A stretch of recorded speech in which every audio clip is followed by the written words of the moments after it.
जय हिंद साथियों, आपका अपने YouTube चैनल नेशनल प्रथम एकेडमी में हार्दिक स्वागत है। आज का जो हमारा वीडियो होने वाला है एसएससी जीडी का फुल प्रैक्टिस सेट। तो सबसे पहले एक मोटिवेशन क्विज के साथ हम शुरुआत करेंगे।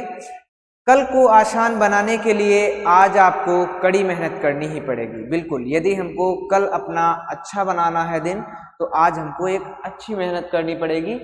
तो हमारा आज का प्रैक्टिस सेट है जो कि 2023 11/1/2023 में आया हुआ है। तो सबसे पहले पहला क्वेश्चन हमारा है पेपर कटिंग पे। पेपर कटिंग मोड़ के काटना है, इसको देखना है भाई कौन सा क्वेश्चन इसका मतलब कौन सा सही होगा इसका।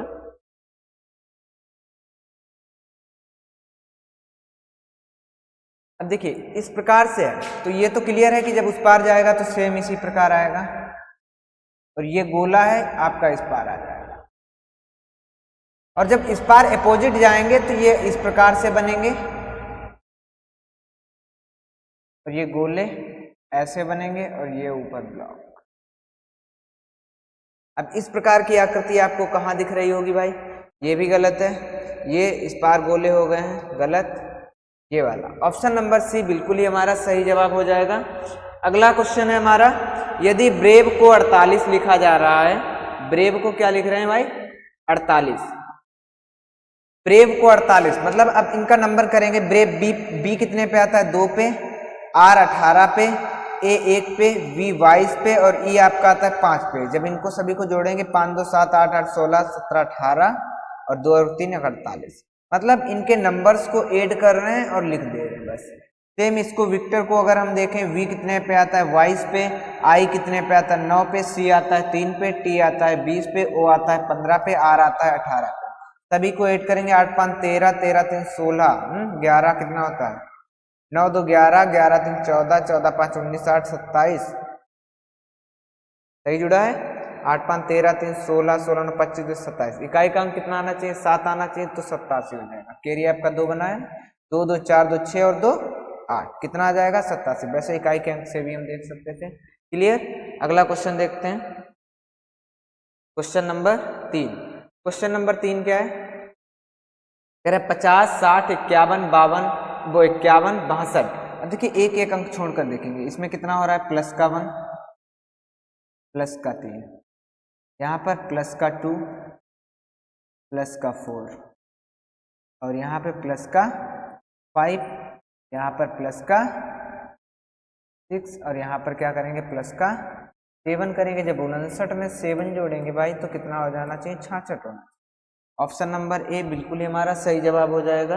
अगला क्वेश्चन देखते हैं भाई, क्वेश्चन नंबर 4। क्वेश्चन नंबर 4 क्या है भाई? देखिए यहाँ पर क्रॉस है, तो अगर हम 90 डिग्री की बात करें,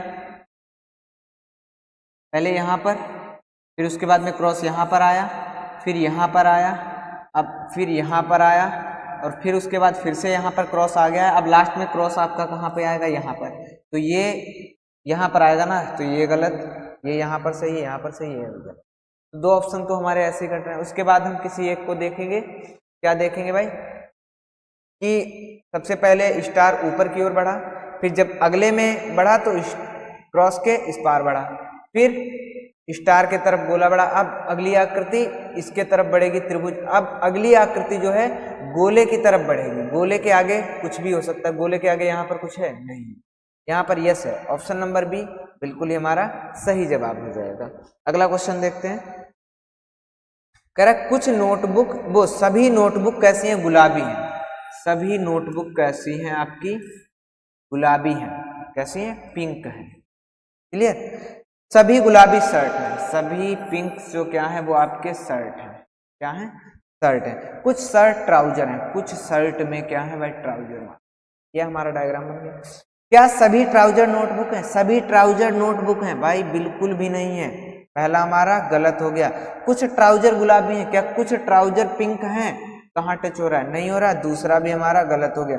ना तो निष्कर्ष पहला और ना ही दूसरा अनुसरण करता है। ऑप्शन नंबर ए बिल्कुल ही हमारा सही जवाब हो जाएगा। अगला क्वेश्चन देखते हैं, क्वेश्चन नंबर 6। कह रहा है अगली श्रृंखला, मतलब क्वेश्चन मार्क के स्थान पे क्या आएगा? अब देखिए ए 1 में कितना जुड़ा भाई? +4 हुआ, और फिर यहाँ पर 13 4 17, मतलब यहाँ भी +4 हुआ। तो इसके बीच में क्या होगा? +4 ही तो होगा। तो ई 5 पे आता है 5 4 9, 9 पे क्या आता है भाई आई आता है। उसके बाद में जे के 11, 11 में कितना जोड़ेंगे 14 हो जाए 3 प्लस 3 हुआ, और यहाँ पर टी में प्लस 3 हुआ, मतलब दूसरे लेटर में कितना जोड़ रहे हैं प्लस 3, और 14 में 3 जोड़ेंगे 17, 17 पे क्या आता है क्यू आता है, आई क्यू आपका 3 जगह है, आई आर आपका गलत हो गया। ई आता है 5 पे, 5 से 2 7 प्लस का 2 हो रहा है, मतलब अब 2 होगा साथ में, तो 7 2 9, 9 पे क्या आता है आई आता है, I Q J I Q I F, option number A बिल्कुल हमारा सही जवाब हो जाएगा। क्लियर। अगला क्वेश्चन देखते हैं भाई। अगला क्वेश्चन हमारा क्या है, कह रहा है एक्सप्लेन को AEILNPX, मेडिकल को और प्राइवेसी को क्या लिखें। अब देखिए एक्सप्लेन को उसने ए पहले लिखा, EILNPX, मतलब सभी अल्फाबेट सीरीज के अकॉर्डिंग ही लिख रहे हैं, तो प्राइवेसी को भी अल्फाबेट सीरीज के अकॉर्डिंग ही लिखेंगे। तो हम ऑप्शन से देखते हैं, AIC, आई के बाद सी थोड़ी ना आता है, आई के पहले सी आ जाता है, यहाँ पर बाद में कर दिया गलत। ACI तो सही है, P भी सही है, V भी सही है, R V के पहले आना चाहिए ना कि बाद में, ये भी गलत हो गया। AICRP, R के बाद में P नहीं आता है, P जो है वो R के पहले ही आ जाता है, ये भी हमारा गलत हो गया। AIC मतलब 1 9, AIC है ना, AIC में कुछ भाई AIC ये भी गलत है ना, AIC A 9 3 ये वाला हो सकता था, AC 1 3 9 16 V 22 R 18 Y 25। अभी इसमें ये R मिस्टेक है, कोई और लॉजिक लगाया है इसमें फाइज, ये वाला नहीं लॉजिक है। दूसरा देखते हैं लॉजिक क्या लग सकता है भाई। एक्सप्लेन को क्या किया, सबसे पहले A लिखा है, फिर E लिखा है, फिर I लिखा है, फिर L लिखा है, फिर N लिखा है, फिर P लिखा है, फिर X लिखा है।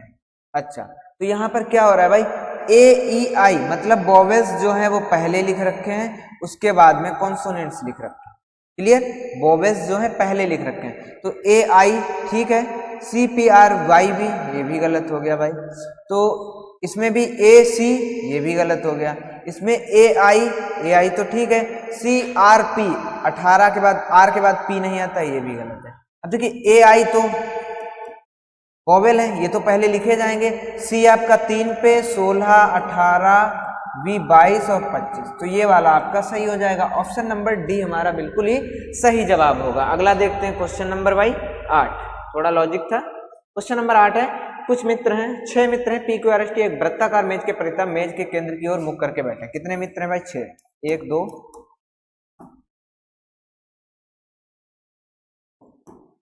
कह रहा है P U के दाईं और दूसरे स्थान पे, P जो है U के दाईं और दूसरे स्थान पे 1 2 कौन बैठा है, P बैठा है बिल्कुल।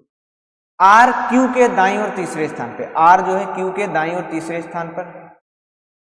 S और R दोनों ही P के ठीक बगल में बैठे हैं, S और R P के बगल में बैठेंगे, S और R P के बगल में इसी प्रकार तो बैठेंगे। दूसरी कंडीशन U P तो यहाँ पर बैठेंगे, उसके बाद में एक में R यहाँ पर, एक में S यहाँ पर हो जाएगा, दो में से कोई एक कंडीशन सही होगी।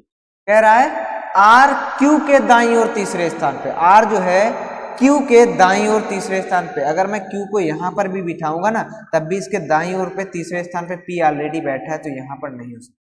Q के दाईं और तीसरे स्थान पे अगर हम Q को यहाँ पर बिठाएं 1 2 3, R आपका यहाँ पर आ जाए बिल्कुल, तो ये वाली कंडीशन सही है। अब बचा कौन है, T को यहाँ पर बिठा देंगे। क्या पूछा है, Q और P के ठीक बीच में कौन बैठा है या ठीक बगल में कौन बैठा है, यस बैठा है। ऑप्शन नंबर ए बिल्कुल ही हमारा सही जवाब हो जाएगा। अगला क्वेश्चन देखते हैं भाई, क्वेश्चन नंबर 9 कह रहा है अगला क्वेश्चन मार्क के स्थान पर क्या है।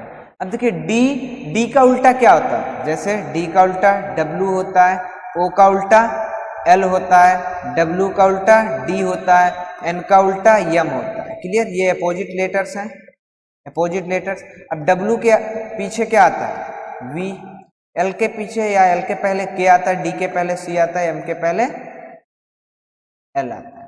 तो उन्होंने ये लिख रखा है, क्या किया है, अपोजिट -1, अपोजिट -1। h का अपोजिट क्या होता है भाई, s होता है, और यस के पहले क्या आता है, 18 पे r आता है। ये भी गलत, ये भी गलत, ये भी गलत। Option number D. o का अपोजिट क्या होता है, यल, यल के पहले क्या आता है, k आता है, r के mu। समझ रहे होंगे, आगे क्या आएगा, mu ही आएगा। ठीक है, अगला क्वेश्चन, x 24 पे आता है, u आपका 21 पे आता है, तो माइनस का 3 हुआ, और फिर 15 12 पे आता है, माइनस का 3, तो यहाँ भी माइनस का 3 होगा। u कितने पे आता है, 21, 21 से जब हम 3 घटाएंगे तो क्या आएगा, 18, 18 पे क्या आता है आपका r आता है, क्या आता है, r। ये आपका एक ऑप्शन कट गया। 5 5 3 8 मतलब +3 हो रहा है, 14 3 17 +3 हो रहा है, तो 8 3 11, 8 3 11, और 11 पे क्या आता है आपका, के आता है, मतलब आर के, आर यल गलत, आर के।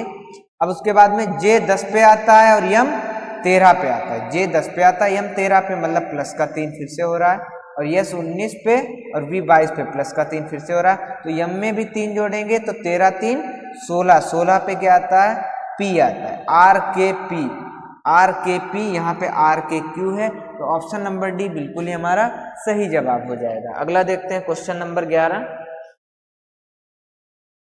कह रहे हैं किसको चेंज करना चाहिए। तो सबसे पहले मैंने बताया था ऐसे क्वेश्चंस में हमको डिवाइड देखना है। अब डिवाइड यहाँ पर है 14 डिवाइड बाय 40, क्या 14 40 से डिवाइड होगा, नहीं, तो हमें कंफर्म है कि डिवाइड के चिन्ह को बदलना है, माइनस प्लस को नहीं बदलना है, प्लस और गुणे को भी नहीं। जहां पे डिवाइड बदलना है वहां पर देखेंगे, प्लस और डिवाइड को आपस में बदल के कर सकते हैं, प्लस और डिवाइड को आपस में बदल के कर सकते हैं। अगर हम प्लस की जगह पे डिवाइड लगा दें तो 8 पंचे 40 कट सकता है, बिल्कुल। डिवाइड माइनस को आपस में बदल सकते हैं, डिवाइड और माइनस को आपस में बदल सकते हैं, तो 14 से 112 कटता है कि नहीं कटता है भाई, 14 8 112 कटता है, तो इन दोनों में से कोई एक हो सकता है, तो बदल के भाई देखते हैं। एक पहले वाले को बदलने प्लस और माइनस को, तो 112 माइनस वो प्लस और भाग माइनस 14, भाग की जगह पे प्लस 40 डिवाइड बाई 8 गुणे में 12 बराबर में क्या आना चाहिए, 64 आना चाहिए। तो भाई यहाँ पर घटाएंगे तो कितना बचेगा, 14 घटाएंगे तो 98 आएगा, प्लस 8 पंचे 40, 5 गुणे में 12, और 12 पंचे 60 अगर इसमें जोड़ेंगे तो 64, और मतलब 12 पंचे 60 और 98 जोड़ेंगे तो इतना 64 थोड़ी ना आएगा। तो ऑप्शन नंबर डी बिल्कुल ही हमारा सही हो जाएगा। फिल करके देख लेते हैं भाई, 112 डिवाइड बाई 14, और डिवाइड की जगह पे माइनस का 40 प्लस का 8 गुणे में 12, ये तो करना है, बराबर में 64 आना चाहिए, बराबर में 64 आना चाहिए। 14 8 112 माइनस का 40 प्लस का 12 8 96 बराबर में 64। 96 और 8 को अगर हम जोड़ें तो 8 6 14, 114 माइनस 40 बराबर में 64, तो यहाँ 114 से 40 गए, 64 बराबर में 64, तो इसका कौन सा, ऑप्शन नंबर डी बिल्कुल ही हमारा सही जवाब है। अगला क्वेश्चन देखते हैं, टेबल 156 लिखा है, टेबल का भाई हम काउंट करेंगे नंबर कितना, टी आता है आपका 20 पे, आर आता है आपका 18 पे, 1 22 और 5, और यल आता है जेके यल 12 पे, इनको जोड़ेंगे 8 9 और 9 9 18 का 8, हासिल लगा 1 2 2 4 6 7 78, इन्होंने कितना लिख रखा है 156। अगर हम इसको 3 से गुणा करें, 3 8 9 10 11 12 13 13 5 18, 2 से अगर गुणा करें, कितने से भाई, 2 से, 2 8 16 2 7 14 15, 156 आ गया।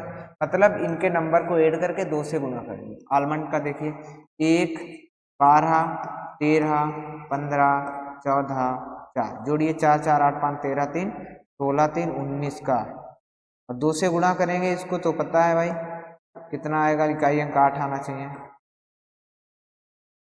118, 2 में 18, 2 पंचे 10 और 1 11, कितना आएगा 118 आ जाएगा। ऑप्शन नंबर बी बिल्कुल ही हमारा सही जवाब हो जाएगा। अगला क्वेश्चन देखते हैं, क्वेश्चन नंबर 13। क्वेश्चन नंबर 13 क्या है भाई, 48%, 12%, 5%, परसेंटेज के चिन्हों को बदलना है। अब देखिए सबसे पहले यहाँ पर डिवाइड है दूसरे नंबर पे, क्या डिवाइड को यहाँ पर हम लगाएंगे तो 5 से 12 डिवाइड होगा, नहीं होगा। देखिए 100% नहीं कह रहा हूँ, लेकिन चांसेस है, इसको हम ब्रेक करेंगे। -4 से 5 डिवाइड होगा, नहीं होगा, इसको भी रोकेंगे। 12 से 48 डिवाइड हो जाता है, 12 से 48 डिवाइड हो जाता है, तो इन दो में से कोई एक होगा, रख के देखते हैं। तो 48 डिवाइड बाई 12 और गुणे में 5 बराबर में 5 माइनस का 4, तो 12 चौके 48, 4 पंचे 20 बराबर में 20 बराबर 1 आ रहा है, गलत बिल्कुल। अगला कौन सा है भाई, 48 डिवाइड बाई 12 गुणे में 5 बराबर में 5 गुणे में 4, 12 चौके 48, 4 गुणे 5, 5 गुणे 4, 20 बराबर 20, 20 बराबर 20 आ गया। इक्वेशन हमारी बिल्कुल इससे फिट बैठेगी। ऑप्शन नंबर डी बिल्कुल हमारा सही जवाब हो जाएगा। अगला क्वेश्चन देखते हैं भाई, कौन सी आकृति इसके अंदर अंतर्निहित है। अब देखिए ये बहुत ही डिफिकल्ट टाइप से देखने में लग रहा होगा। तो देखिए सबसे पहले तो आपको ये त्रिभुज दिख रहा होगा, बिल्कुल सेम दिख रहा है ना। अब इसमें ये भी आपको दिख रहे होंगे और ये लकीर भी दिख रही हो, ये लकीर जो है दिख रही है ना। अब इससे थोड़ा ऊपर ये ऐसा है, बिल्कुल, और ये जो तिरछी लकीर है इसके यहाँ पर ये सीधी लकीर है, बिल्कुल मिलती है। लेकिन यहाँ पर ये जो तिरछी लकीर है, ये यहाँ पर जो सीधी वाली लकीर है बहुत दूर है, डिफरेंस है इनके बीच में, लेकिन इसमें डिफरेंस नहीं दिया गया है। तो ऑप्शन नंबर ए बिल्कुल हमारा कट हो जाएगा। उसके बाद में देखिए, क्या आपको इस त्रिभुज में आपको कहाँ से मिल रहा है भाई, क्या ये बीच में लकीर ऐसी कोई दिख रही है, ये दिख रही ना, दिख रही है, लेकिन थोड़ी तिरछा भी दिख रही होगी ये। उसके बाद में आपको ये गोले तक जाती है ना, ये आपकी बिल्कुल गोले तक जानी चाहिए। क्या ये वाली गोले तक जा रही है, यहाँ पर भाई गोले तक जा रही है, ये दोनों, जैसे ये वाली तो गोले तक इस तक जा रही है, ये भी गोले तक जानी चाहिए थी, ये नहीं जा रही। ऑप्शन नंबर बी भी आपका कट हो गया। केवल थोड़े थोड़े इसमें डाउट्स मिलेंगे, वहां से हमको क्लियर कर दें। उसके बाद में इसको देखिए, क्या कोई ऐसी लकीर आपको दिख रही है यहाँ पे, क्या कोई ऐसी लकीर आपको दिख रही है सीधी सीधी, कहीं पर नहीं दिख रही, तो ये भी हमारा गलत हो जाएगा। तो इसका ऑप्शन नंबर डी बिल्कुल ही हमारा सही हो जाएगा। कहाँ पर ये आकृति आपको दिख रही है भाई, ये आकृति आपको यहाँ पर दिख, तो यही तो आकृति है,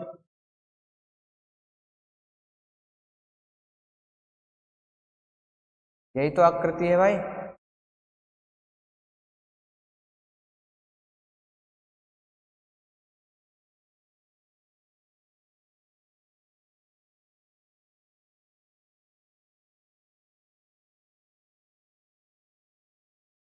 ये आकृति आपको दिख रही होगी, बिल्कुल।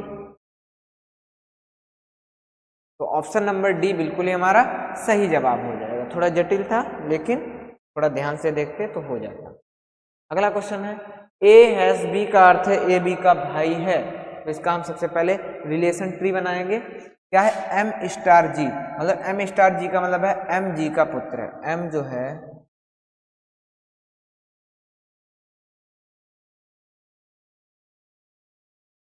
जी का पुत्र है, जी एट द रेट के, जी एट द रेट के, जी जो है के की पुत्री है, और के एट द रेट बी, के बी की पुत्री है, और be percentage A, be percentage ए का मतलब है बी ए की पत्नी है, बी जो है वो ए की पत्नी है, और ए हैश डब्ल्यू मतलब ए स्टार, डब्ल्यू का मतलब ए डब्ल्यू का पुत्र। ये आपका रिलेशन ट्री बन गया। ए का जी से संबंध, ए कौन है जी का, देखिए ए की पत्नी या ए की बेटी, ए उसके लिए क्या होगा भाई, नाना होगा। क्या होगा, नाना होगा। ऑप्शन नंबर डी बिल्कुल ही हमारा सही जवाब हो जाएगा। अगला क्वेश्चन देखते हैं भाई। अगला है 23 के बाद 24, मतलब 23 गुणे 1 प्लस 1, फिर 24 दूना 48 प्लस 2, 50 तीन 150 प्लस 3, तो 153 गुणे 4 और प्लस 4, 4 तीन 12 और 4 16, इकाई अंक 6 आना चाहिए, तो ये तो हमारे गलत हो गए। गुणा करना भाई, 4 तीन 12, 4 पंचे 20 21, और 4 एकम 4 2 6, 612 प्लस 4 616 हो जाएगा। कितना आ जाएगा भाई, 616। ऑप्शन नंबर बी बिल्कुल ही हमारा सही जवाब हो जाएगा।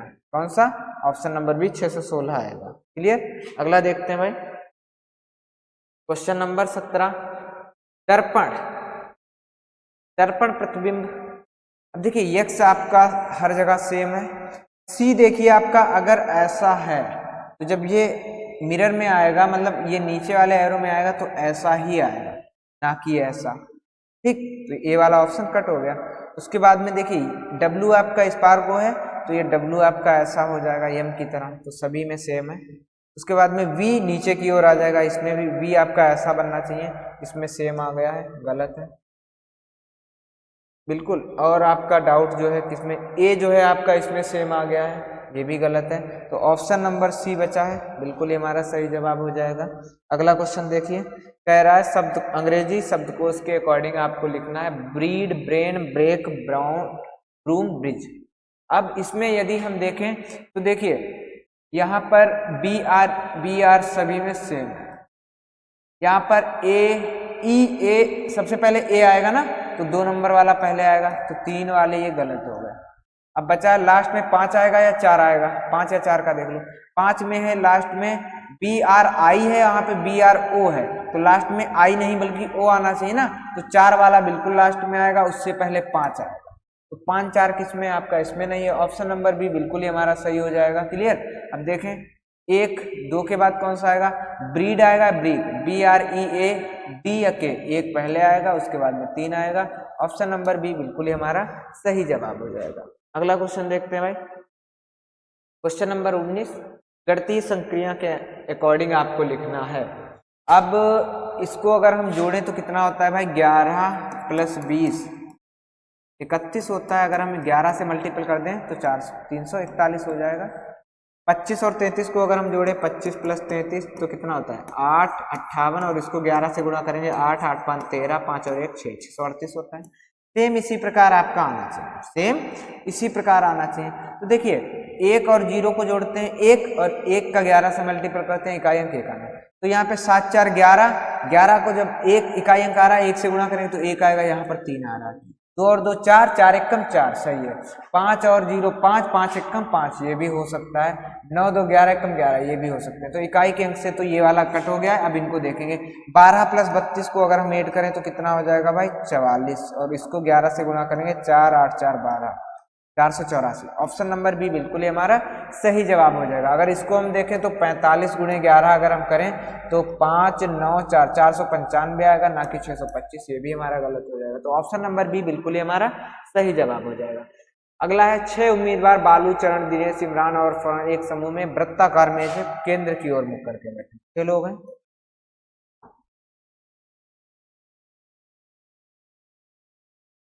क्या कह रहा है भाई, एक दूसरे के, दिनेश इमरान और बालू के ठीक बगल में बैठा है। दिनेश जो है, ये में लिख लें भाई,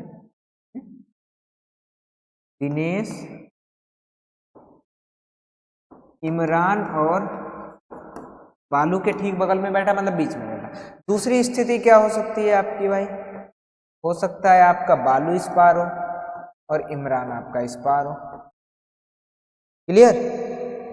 आगे है, यदि फरहाद बालू के दाईं ओर ठीक बगल में बैठा है, बालू के दाईं ओर, बालू के दाईं ओर यहाँ पर दिनेश है, ये गलत है। बालू के दाईं ओर कौन है, फरहाद। फरहाद आपका बालू के ठीक दाईं ओर बगल में बैठा, तो दिनेश के दाईं ओर, तो दिनेश के दाईं ओर कौन बैठा है भाई, इमरान बैठा है। वैसे भी पूरा बना नहीं है कहीं पे। जबकि चरण आनंद और फरहाद के ठीक बगल में बैठा है, आनंद और फरहाद के ठीक बगल में चरण बैठा है, ये आपका फुल बना है। अब दिनेश के दाईं ओर, दिनेश के किस, दिनेश के ठीक दाईं ओर, दिनेश के ठीक दाईं ओर, दाईं ओर इस पार होता है, बालू बैठा है। ऑप्शन नंबर बी बिल्कुल ही हमारा सही जवाब हो जाएगा। आगे हम मैथ को देखेंगे। पहला क्वेश्चन है मैथ का, एक व्यक्ति एक स्थान से दूसरे स्थान तक 180 किलोमीटर प्रति घंटा की यात्रा से जाता है, उसी मार्ग से 240 की स्पीड से बाहर मतलब वापस आता है। यदि कुल 6 घंटे का समय लिया तो दोनों स्थानों के बीच की दूरी कितनी?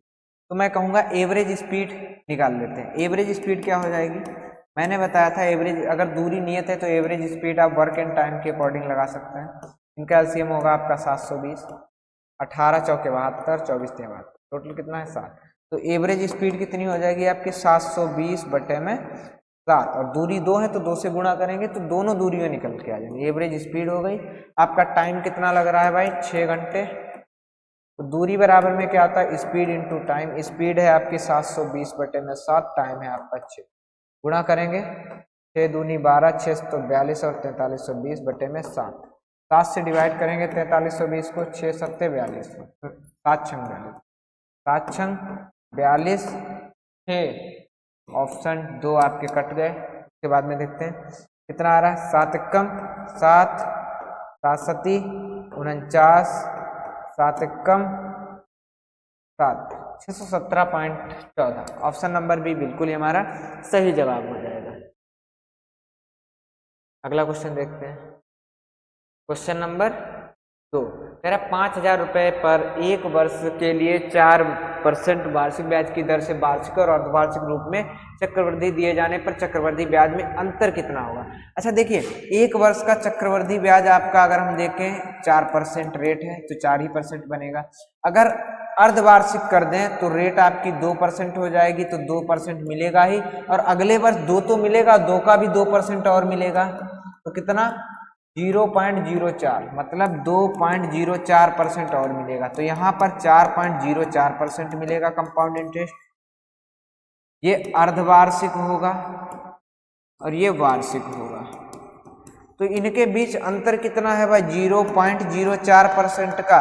किस पे, 5,000 पे। तो 5,000 का 0.04%, डबल पॉइंट हटाएंगे तो डबल जीरो नीचे बढ़ाएंगे, तो 3 जीरो से ये 3 जीरो कट गए, तो 5 चौके 20 और बटे में 10, 0 से 0 2 रुपये आ जाएगा। कितना आना चाहिए, 2 रुपये। ऑप्शन नंबर सी बिल्कुल ही हमारा सही जवाब हो जाएगा। अगला क्वेश्चन देखते हैं, क्वेश्चन नंबर 3। अंकिता ने मूल मूल्य पर 10% छूट पर कुछ खिलौने खरीदे। प्रत्येक खिलौने का मूल्य कितना है भाई, प्रत्येक खिलौने का मूल्य है 50 रुपए। यदि उसने 400 रुपए की कुल बचत की तो कितने खिलौने खरीदे।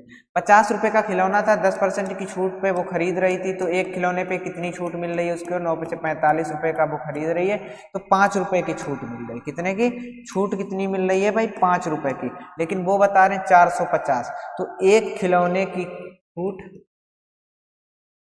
मतलब 5 रुपए एक खिलौने पे मिल रहे हैं, तो 450 रुपए कितने खिलौने पे छूट मिले होंगे, तो 1 गुणे 450 बटे में 5, 5 ने 45, उसने 90 खिलौने खरीदे।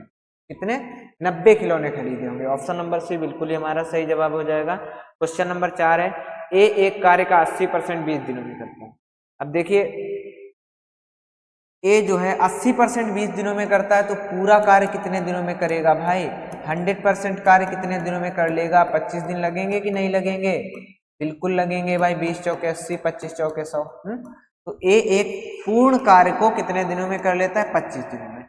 बी ए के साथ मिलकर शामिल हो जाता है और शेष कार्य को, कितना बचा भाई, 20% काम को वो लोग 3 दिनों में करते हैं, तो वो पूरा काम कितने दिनों में कर लेते, 3 गुणे में 100 बटे में 20 पंचे 100, 20 पंचे 15 दिनों में। मतलब ए और बी दोनों मिलकर वही कार्य कितने दिनों में कर लेते भाई, 15 दिनों में कर लेते हैं। 15 पच्चे 75, 25 3 75। अगर हम देखें ए की कैपेसिटी है 3, तो बी की कैपेसिटी कितनी बची है, 2। काम कौन करेगा भाई, बी को अकेले पूरे कार्य को समाप्त, बी कितना कर रहा है, 2 कर रहा है, काम है 75, तो बी द्वारा समय कितना लगेगा, बी द्वारा समय कितना लगेगा आपको भाई, 75 बटे में 2, कितना लगेगा, 75 बटे में 2, 37 सही 1/2, कितना आ जाएगा, इसको जब डिवाइड करेंगे तो 37 सही 1/2। अगला देखते हैं क्वेश्चन नंबर 5। संख्या 73, 115 और 185 को एक संख्या से विभाजित किया जाता है जिसमें समान शेष प्राप्त होता है, ऐसी सबसे बड़ी संख्या किसको भाई, ठीक है, 73 है, 115 है, 150। जब भी समान शेष बचे तो इनके बीच के अंतर का माशा निकालते हैं। यहाँ पर कितना, 5 से 5 गया जो 8 से 70, और फिर 5 से 3 गया 2, 7 से 42, 42, और देखो 11 तो नहीं होगा इनका, सिर्फ अपना 5 होगा, 14 होगा या 7 होगा, तो 42, 14 पंचे 70, 14 3 42। ऑप्शन नंबर सी, 42 और 70 का मासा कितना होगा भाई, 14 से कट रही है, देखो 7 से तो कट रही है, मासा होता है बड़ी से बड़ी संख्या, तो 14 से कट रही है, तो इनका मासा कितना हो जाएगा भाई, 14 हो जाएगा। ऑप्शन नंबर सी बिल्कुल ही हमारा सही जवाब हो जाएगा। अगला क्वेश्चन देखते हैं, क्वेश्चन नंबर 5। एक दुकानदार गलत वजन का उपयोग करके वस्तु को क्रय मूल्य पर बेचने का दावा करता है, 25% का लाभ प्राप्त करता है। 25% का लाभ प्राप्त करता है मतलब 125% की वैल्यू कितना तौलता है वो, 1000 ग्राम। तो जो रियल वैल्यू है 100% पे कितना तौलता होगा, तो 100% की वैल्यू निकालेंगे हम, कितना हो जाएगा, 100 अपान में 125, 125 पंचे 25 पंचे 125, 25 चौके 100, 5 दूनी 10, 200 गुणे 4, 800 ग्राम। कितना तौल रहा होगा भाई, वो 800 ग्राम का ही वजन दे रहा होगा। क्लियर, ऑप्शन नंबर बी बिल्कुल ही हमारा सही जवाब हो जाएगा। अगला question, question number 7। Question number 7 है, एक साइकिल सवार और एक जॉगर एक निश्चित दूरी को एक निश्चित चाल से तय करते हैं। यदि जॉगर और साइकिल सवार द्वारा तय की गई दूरी की 1/3 दूरी को साइकिल सवार द्वारा लिए गए समय के दोगुने समय में तय करता है तो जॉगर और साइकिल सवार की चाल का अनुपात। एक तरफ क्या है भाई, जॉगर है और एक तरफ साइकिल सवार है। दूरियां दोनों की बराबर है। दूरी बराबर क्या होता है, स्पीड इनटू टाइम होता है। यहाँ भी स्पीड इनटू टाइम। कह रहा है यदि जॉगर साइकिल सवार द्वारा तय की गई दूरी की 1/3 दूरी को, अलग अलग लिखेंगे इनका भाई, जॉगर एक तरफ लिखेंगे भाई, जॉगर, और एक तरफ साइकिल। जॉगर साइकिल सवार द्वारा तय की गई दूरी की 1/3 दूरी को, यदि ये दूरी चलता है x किलोमीटर तो इसका दूरी कितना है भाई, x/3 किलोमीटर। दूरी को साइकिल सवार द्वारा लिए गए समय, इसका टाइम अगर है t तो इसका टाइम कितना होगा, 2 गुना 2t होगा। कितना लगेगा इसको टाइम, 2t। क्लियर। जॉगर और साइकिल चाल का अनुपात S1 अनुपात S2। क्लियर। तो इसका S1 स्पीड बराबर क्या होता है, दूरी बटे में समय, x/3 और बटे में इनके बटे में 2t अनुपात x/t। तो इसका हम करेंगे तो कितना हो जाएगा भाई, 6 x/6t बराबर में xt कट गया, 1 इस पार आ जाएगा, 6 उस पार चला जाएगा, 1/6 हो जाएगा। कितना हो जाएगा, 1/6। ऑप्शन नंबर सी बिल्कुल ही हमारा सही जवाब हो जाएगा। कितना आ जाएगा भाई, 1/6। यहाँ पर लिख दे रहे हैं भाई 1/6। क्लियर। अगला क्वेश्चन देखते हैं, question number 8। Question number 8 simplification.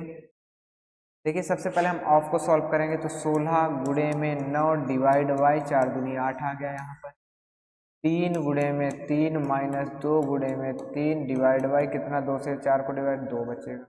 अब डिवाइड को सॉल्व करेंगे तो 8 से 9 तो डिवाइड नहीं होगा, लेकिन 16 गुणे में 9 बटे में 8 हो जाएगा इसका, और 3 3 9 माइनस 2 गुणे में 3 बटे में 2, 2 से 2 कट गया, 8 दूनी 16। तो यहाँ पर कितना बचा, 18, और यहाँ पे 9 से 3 गया 6, 6 3 18, कितना आना चाहिए, 3 आना चाहिए।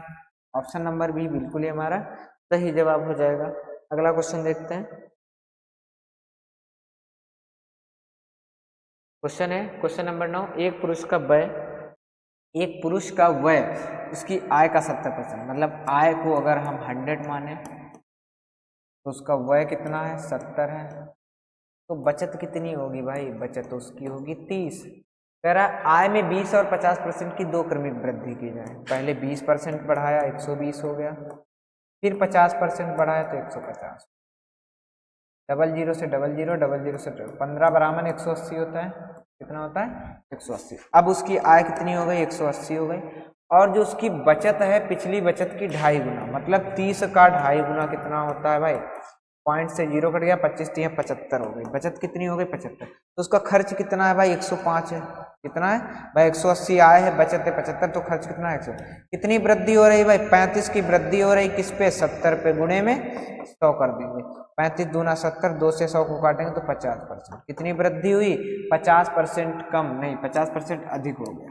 उसका जो व्यय है वो 50% अधिक हो गया। अगला देखते हैं क्वेश्चन नंबर 10। क्वेश्चन नंबर 10 क्या है, एक साइकिल चालक 2 घंटे और 30 मिनट में 20 मील, 1 घंटे 15 में 10 मील की यात्रा। एवरेज स्पीड का फार्मूला क्या होता है, कुल दूरी बटे में टोटल डिस्टेंस अपान में टोटल टाइम। तो टोटल डिस्टेंस कितनी हो गई, 20 मील, और 10 मील 30 मील हो गया।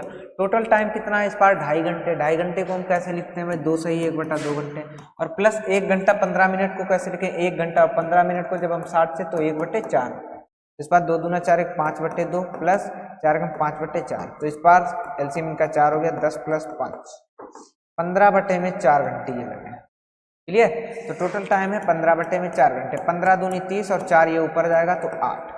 स्पीड, एवरेज स्पीड कितनी हो जाएगी, 8 मील प्रति घंटे। कितना, 8 मील प्रति घंटे। ऑप्शन नंबर सी बिल्कुल ही हमारा सही जवाब होगा। अगला क्वेश्चन देखते हैं, क्वेश्चन नंबर 11। एक बैंक ब्याज को अर्धवार्षिक संयोजित करके 10% प्रतिवर्ष की दर से चक्रवृद्धि ब्याज प्रदान करता है। एक ग्राहक 1 वर्ष की 1 जनवरी और 1 जुलाई प्रत्येक को 3200 रुपये जमा करता है। देखिए यदि वो 1 जनवरी को जमा करता है 3200 तो उस पर 2 बार ब्याज मिलता है। कितना? 2 बार। तो 10% वार्षिक है तो छमाही कितनी हो जाएगी? छमाही जो है वो 5% होगी, ये छमाही होगी। क्लियर? रेट छमाही देता है ना, तो जब 5% 3200 उसने जब जनवरी पे जमा किया तो इस पे कितना मिलेगा उसको? 105/100। 2 बार मिलेगा ना, 2 छमाहियां हो जाएंगी। 00 से 00 कट गया और 4 8 32 25 पचम 25 5 दूनी 10 5 कम 5 दूनी 10 5 21 का 441 8 गुणे 441 8 कम 8 8 चौके 32 8 चौके 32 3528। ये अमाउंट हो गया। अमाउंट हो गया कितना? अमाउंट कितना हो गया? 3528। जबकि था कितना प्रिंसिपल भाई? तो इस पे ब्याज कितना मिला भाई? 328 रुपये आपका कंपाउंड इंटरेस्ट इस पे। ये पहली जो उसने जनवरी में जमा कर दिया था 3200, उस पे ब्याज मिला, लेकिन उसने प्रत्येक 1 जुलाई पर भी तो वो 3200 रुपये जमा कर रहा है। तो जुलाई पे जब 3200 जमा करेगा तो उस पे एक ही छमाही का 5% ब्याज ही मिलेगा ना। 5% डायरेक्टली ब्याज निकालोगे तो 5 दूनी 10 5 ते 15 160 रुपये और मिलेगा। कितना? 160 रुपये। 328 जनवरी वाली किस्त पे मिलेगा, 160 रुपये जुलाई वाली पे। तो कितना हो जाएगा टोटल? 488 रुपये ब्याज के रूप में मिलेगा। ऑप्शन नंबर ए बिल्कुल ही हमारा सही जवाब हो जाएगा। अगला क्वेश्चन देखते हैं। अगला क्वेश्चन है आपका, साक्षी और कोमल मिलकर एक कार्य को 10 दिनों में करते हैं। कौन? साक्षी और कोमल मिलकर एक कार्य को 10 दिनों में करते हैं, जबकि कोमल उसको 22 दिनों में करती है। इनका एलसीएम कितना हो जाएगा? 110 10 11 22 5। अब देखिए कोमल की कैपेसिटी कितनी है? 5। तो साक्षी की कैपेसिटी कितनी हो जाएगी? 6 हो जाएगी। आगे क्या है? उन्होंने एक साथ कार्य शुरू किया, लेकिन साक्षी ने 3 दिन बाद एक साथ काम, मतलब साक्षी और कोमल दोनों ने एक साथ काम कितना करने भाई? 11। तो साक्षी और कोमल ने 3 दिन में कितना काम किया भाई? 33। कितना काम किया? 33। तो शेष कार्य कितना बचा? शेष कार्य कितना बचा इनके पास? तो 110 था, माइनस का 33 करेंगे ना, तो 10 से 3 गया 7, 10 से 3 गया 7, तो 77 काम बचा। अब कौन काम छोड़ के चला गया भाई? कोमल। नहीं, साक्षी ने 3 दिन बाद कार्य छोड़ा, अब कोमल कार्य करेगी। कोमल की कैपेसिटी कितनी है? 5। तो कोमल को समय कितना लगेगा भाई? 77/5। 7 5 कम 5 5 25 15 25 75 होता है ना, 2/5। ये 15 सही 2/5 और समय लगेगा। ऑप्शन में नहीं है भाई। 15 25 75 270/5 नहीं। क्या पूछ रहा है? दिनों की कुल संख्या पूछ रहा है। दिनों की कुल संख्या का मतलब 3 दिन उसने पहले भी लगाए थे और 15 2 3 दिन पहले लगे थे और 15 सही 2/5 दिन और लगे, तो 15 3 18 सही 2/5 18 पंचे 90 2 92/5 कितना आ जाएगा भाई? 92/5। ऑप्शन नंबर डी बिल्कुल ही हमारा सही जवाब हो जाएगा। अगला क्वेश्चन देखते हैं। क्वेश्चन नंबर 13, किसी धनराशि से 15% घटाने के बाद शेष फल से पुनः 25% घटाना। माना धनराशि एक्स की 15% घटाया तो 85 बचा, फिर 25% घटाया तो 75 बचा, लेकिन वो कितना बता रहे हैं भाई? 4335। क्लियर? 25 3 75 25 चौके 100, 5 दूनी 10 17 5 85। 3 से कटेगा, 3 1 कम 3 3 चौके 12 3 चौके 12 3 5 15। 17 से कटेगा, 17 5 85 17 छक्का 102 17 7 119 17 8 136 और कितना? 17 5 85। 85 और 20 4 इनकी गुणा करेंगे। x बराबर कितना हो जाएगा? 20 गुणे में 4 गुणे में 85 गुणा करेंगे 8 80 गुणे 85। 8 पंचे 40 8 8 64 4 6800 रुपये। वो धनराशि कितनी थी? 6800 रुपये। ऑप्शन नंबर बी बिल्कुल ही हमारा सही जवाब हो जाएगा। अगला क्वेश्चन देखते हैं। क्वेश्चन नंबर 14, गीता और राधा के पास रुपयों का अनुपात। गीता और राधा के अनुपात गीता है, राधा है और भी है कोई, गीता राधा सविता। गीता राधा का 7 15 है और राधा सविता का 7 16। तो इनका एग्जिट रेशियो कितना हो जाएगा भाई? 7 7 49 15 7 105 और 15 15 मन 225 और 240। कितना हो गया? 240। किसका पूछ रहे हैं? यदि गीता के पास 980 रुपये है, गीता के पास यहाँ पर 49 है, तो 49 की वैल्यू कितनी हो गई? 980 हो गई। 1 की वैल्यू कितनी हो गई? 49 दूनी 98 20। 1 की वैल्यू कितनी हो गई? 20 हो गई। क्या निकालना है? सविता के पास। सविता के पास कितना है? 240। 240 गुणे 20 कर देंगे, 24 दूना 48। 24 दूना 4800, कितना आ जाएगा आपका 4800 आ जाएगा। ऑप्शन नंबर ए बिल्कुल ही हमारा सही जवाब हो जाएगा। अगला क्वेश्चन देखते हैं। एक पिज्जा के लिए चीज और सॉस का अनुपात 1 कप और 1/2 कप है। यदि रमा ने एक निश्चित संख्या में पिज्जा बनाने के लिए 15 कप सॉस डाला। अब देखिए चीज और सॉस का एक, यस है भाई, सॉस 1:1/2 का अनुपात है। अब इनका अगर हम रेशियो सही करें तो 2:1 आ जाएगा ना, बिल्कुल। अगर सॉस का 1 चम्मच तो इसका 2 चम्मच पड़ेगा। यहाँ पर 15 कप सॉस डाला है, सॉस कितना डाला है 15 कप, तो 1 की वैल्यू कितनी हो गई 15, तो 2 की वैल्यू कितनी हो जाएगी 30 कप पड़ेगा कि नहीं पड़ेगा। पिज्जा में कितनी कप चीज पड़ेगी 30 कप पड़ेगी। ऑप्शन नंबर बी बिल्कुल ही हमारा सही जवाब हो जाएगा। अगला क्वेश्चन कितना 16, क्वेश्चन नंबर 16।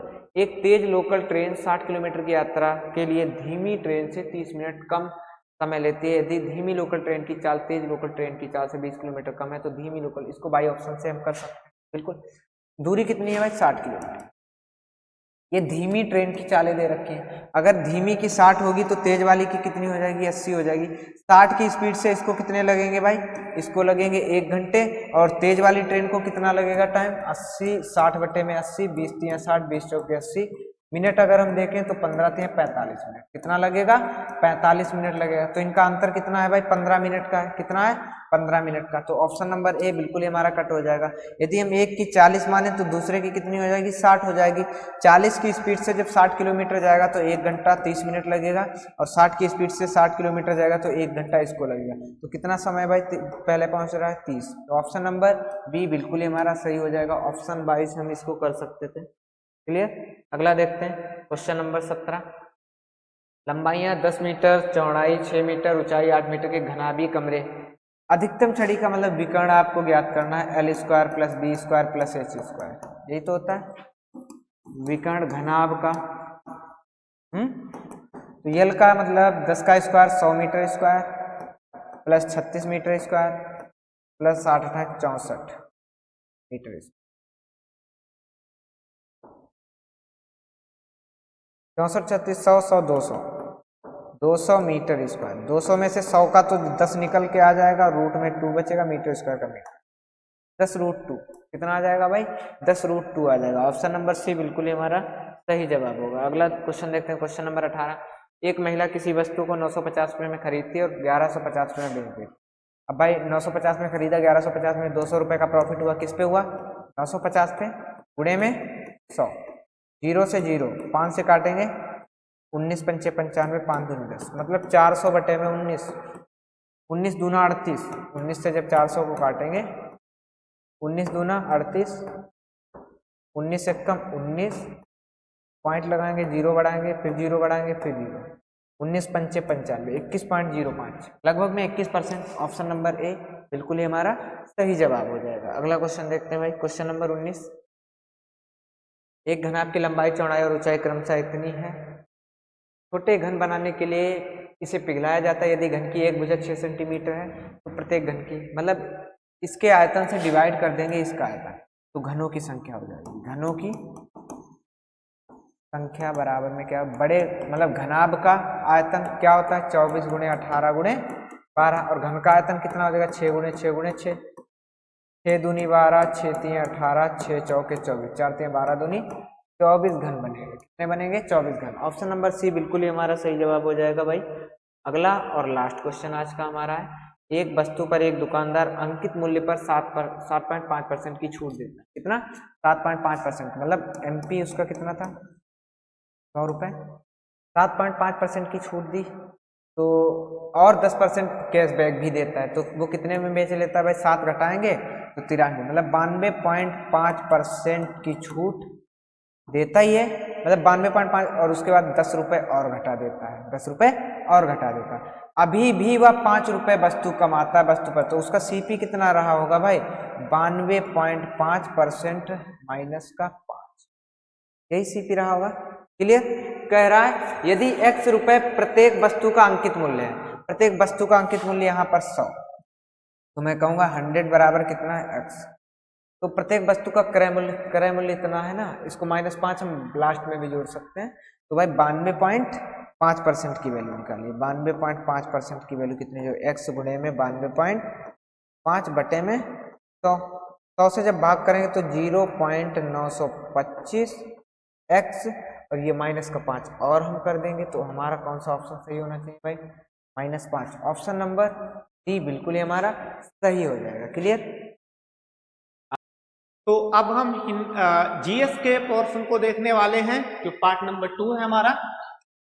क्वेश्चन नंबर 1 है कैराइस में गैस की साक्षरता दर में असम शामिल नहीं है जहां जनगणना नहीं की जा सकी थी।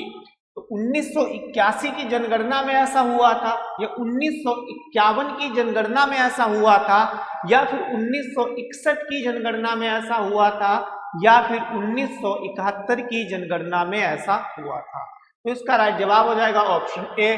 1981 की जनगणना में असम की जो साक्षरता दर है वो शामिल नहीं हो सकी थी क्योंकि असम में जो है वो अस्थिरता जो है ये आपकी मौजूद थी, ठीक है, इसीलिए वहां पे जनगणना जो है नहीं कराई जा सकी थी। क्या बातें क्लियर हुई हैं? जनगणना के बारे में थोड़ा सा हम और जान लेते हैं। अगर पूछा जाए कि भाई पहली जनगणना कब कराई गई तो आप बताओगे 1872 और इधर क्या बताओगे? इस समय जो वायसराय था तो वो था लॉर्ड मयो। क्या था? लॉर्ड मयो आपका वायसराय था। फिर अगर पूछे पहली नियमित जनगणना, पहली नियमित जनगणना अगर पूछे तो ये होगी 1881 और इस समय आपका वायसराय कौन था? तो इस समय लॉर्ड रिपन आपका वायसराय था। कौन था? लॉर्ड रिपन आपका वायसराय था।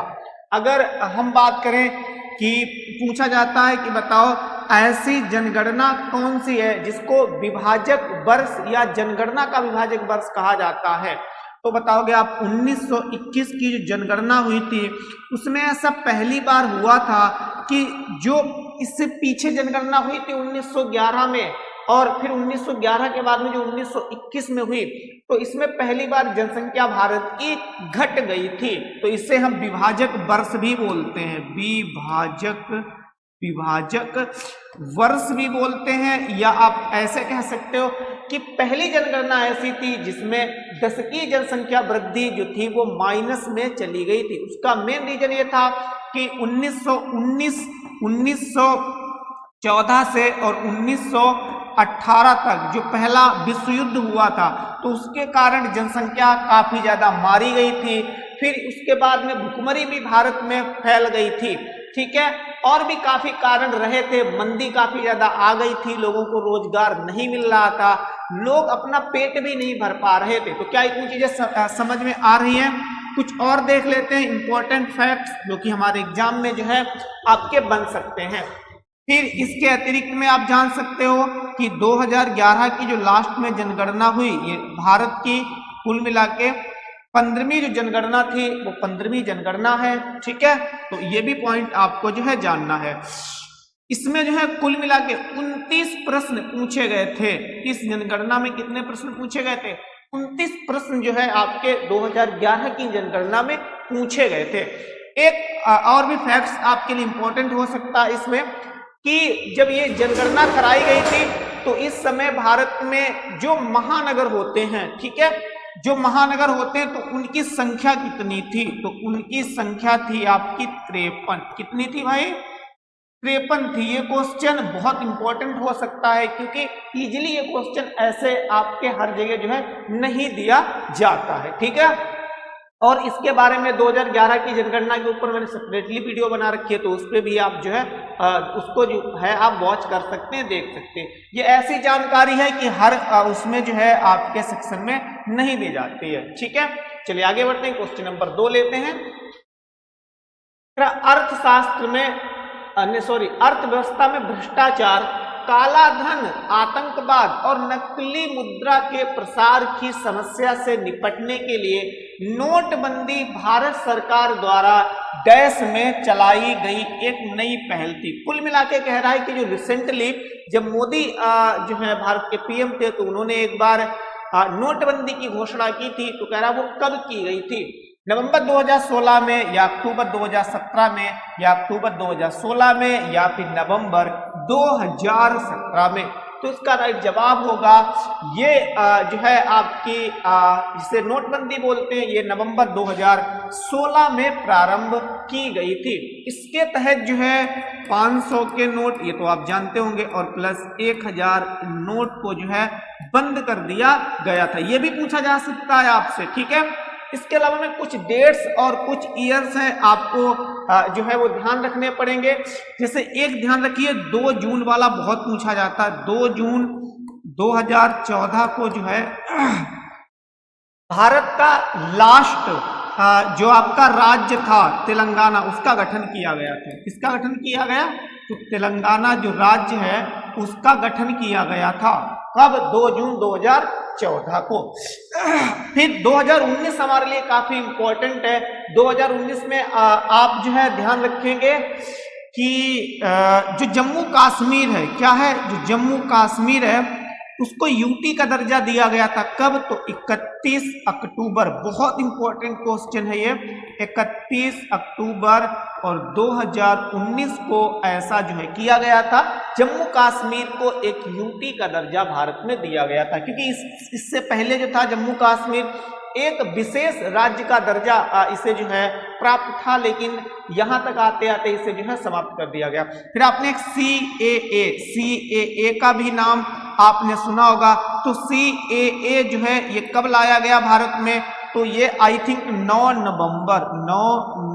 नवंबर को लाया गया था। यहां पे देख लेना, आई थिंक 9 ही होगा, या हो सकता 1909 नवंबर 2019 को भारत में जो है ये लाया गया था, पारित किया गया था। और ये शुरुआत लागू कब से हुआ? तो ये जो है 2024 से आपका CAA आपका लागू भी है। इसकी फुल फॉर्म क्या होती है? इसकी फुल फॉर्म होती है क्या होती है भाई? सिटीजनशिप अमेंडमेंट एक्ट, ठीक है। इसके तहत जो है जो भारत के पड़ोसी देश हैं, जो मुस्लिम्स होते हैं उन्हें छोड़ के जो माइनॉरिटी हैं, तो उन्हें जो है भारत की सिटीजनशिप नागरिकता दी जाएगी, ठीक है। फुल फॉर्म इसकी इंपॉर्टेंट आप ध्यान रख सकते हैं। ये डेट्स बहुत आपके लिए इंपॉर्टेंट हो सकती है। क्वेश्चन नंबर 3 देखिए, निम्नलिखित में से कौन सा उत्सव गुजरात का एक उत्सव नहीं है पूछा है वाला नहीं पूछा है। कह रहा कच्छ उत्सव या सनवर्ण महोत्सव या पैराग्लाइडिंग महोत्सव या उत्तरायण पतंग महोत्सव। तो इसका राइट जवाब होगा ऑप्शन बी, सनवर्ण महोत्सव जो है ये गुजरात का नहीं है। तो फिर ये है कहाँ का? तो ये आपका गोवा का उत्सव है। गोवा के और भी इंपॉर्टेंट आपके उत्सव है, जैसे घोड़े है, घोड़े या घोड़ों भी कहते हैं वहां पे, घोड़े है, मोरनी है आप, ठीक है, घोड़े है, मोरनी है, एक आपका गोंफ। ये गोंफ हालांकि उत्सव नहीं है, ये गोंफ जो है आपका डांस है, नृत्य है ये, ठीक है ना, लेकिन पूछा बहुत जाता है। एक आपका ये है सनबर्न है, क्या है? सनबर्न है, ठीक है। तो ये कुछ गोवा के आपको उत्सव ध्यान रखने पड़ेंगे। साथ में ये ध्यान रखो कच्छ उत्सव, क्योंकि कच्छ जो है गुजरात में कच्छ की खाड़ी है ना, तो वहीं पे मनाया जाता है। पैराग्लाइडिंग महोत्सव आपने देखा होगा कि पहाड़ों पे लोग जाते हैं तो पैराग्लाइडिंग जो है करते हैं। पैराग्लाइडिंग का मतलब होता है कुछ पैरासूट टाइप का होता है, वो लोग पहनते हैं और पहाड़ों पे जो कूदते हैं उसमें। और उत्तरायण पतंग महोत्सव, तो ये जो है गुजरात में ही मनाया जाता है। कहाँ पे? गुजरात में ही जो है आपका मनाया जाता है। और इस त्योहार में स्पेशल खास तौर से जो है पतंगे जो है वो आपकी उड़ाई जाती है, ठीक है। तो इसको जो है आपको ध्यान में रखना है। आगे क्वेश्चन नंबर 4, राष्ट्रीय खेल 2023 में निम्नलिखित में से कौन सी प्रतियोगिता खेली गई थी? कह रहा नौकायान क्या 2023 का जो राष्ट्रीय खेल हुआ था उसमें क्या शामिल थी, या फिर रोल बॉल क्या ये शामिल थे? कह रहा है ना तो ए और ना तो बी, दोनों शामिल नहीं थी क्या? क्या कह रहा है, केवल एक शामिल थी ये वाली, या कह रहा है केवल ये वाली शामिल थी, या दोनों शामिल थी? तो इसका राइट जवाब होगा जो 2023 में राष्ट्रीय खेल हुआ था तो उसमें ये दोनों प्रतियोगिताएं जो थी, कंपटीशन जो थी, ये दोनों आपकी शामिल थी। नौकायान भी शामिल थी और रोल बॉल भी आपकी क्या थी, इसमें शामिल थी। ठीक है, और हाँ, और ध्यान रखिए जो राष्ट्रीय खेल है, तो यहां थोड़ा नीचे समझिए, ठीक है ना, सॉरी, अच्छा भाई थोड़ा यहाँ पे समझिए क्योंकि हमें थोड़ा स्पेस चाहिए। अगर पूछा जाए कि भाई बताओ भारत में पहला राष्ट्रीय खेल, इंपॉर्टेंट जानकारी है पहली वाली, पहला राष्ट्रीय खेल जो है कब आयोजित किया गया था? तो बताओगे 1924 में और लाहौर में आयोजित किया गया था पहला राष्ट्रीय खेल। ठीक है, अब आप बोल सकते हैं कि सर लाहौर में क्यों आयोजित किया गया, ये तो भारत के बाहर है। तो भाई बात जो है 1924 की हो रही है, जब भारत और पाकिस्तान एक में ही था, विभाजन नहीं हुआ था, तो लाहौर में आयोजित किया गया था। अगर पूछा जाए कि जो है क्या बोलते हैं भाई, पहला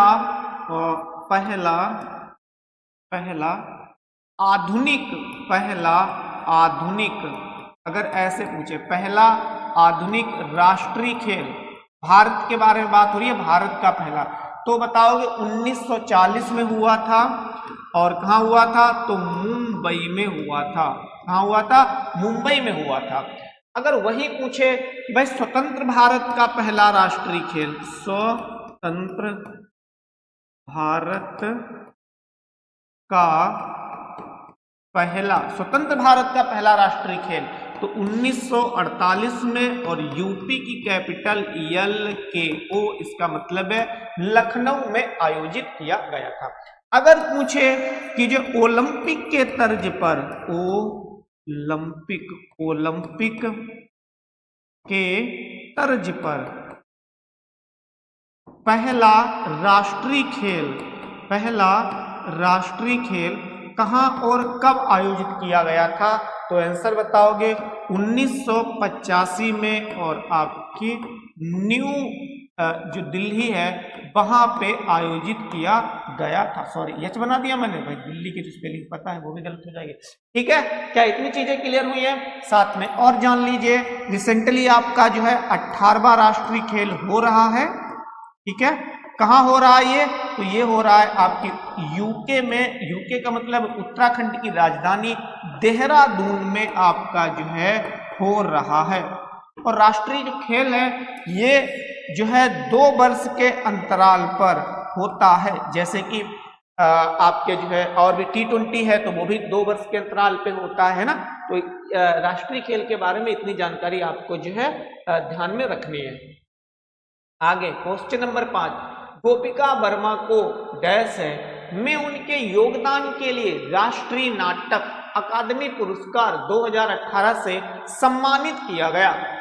कथक, कुचिपुड़ी, ओडिसी या फिर मोहिनी अट्टम?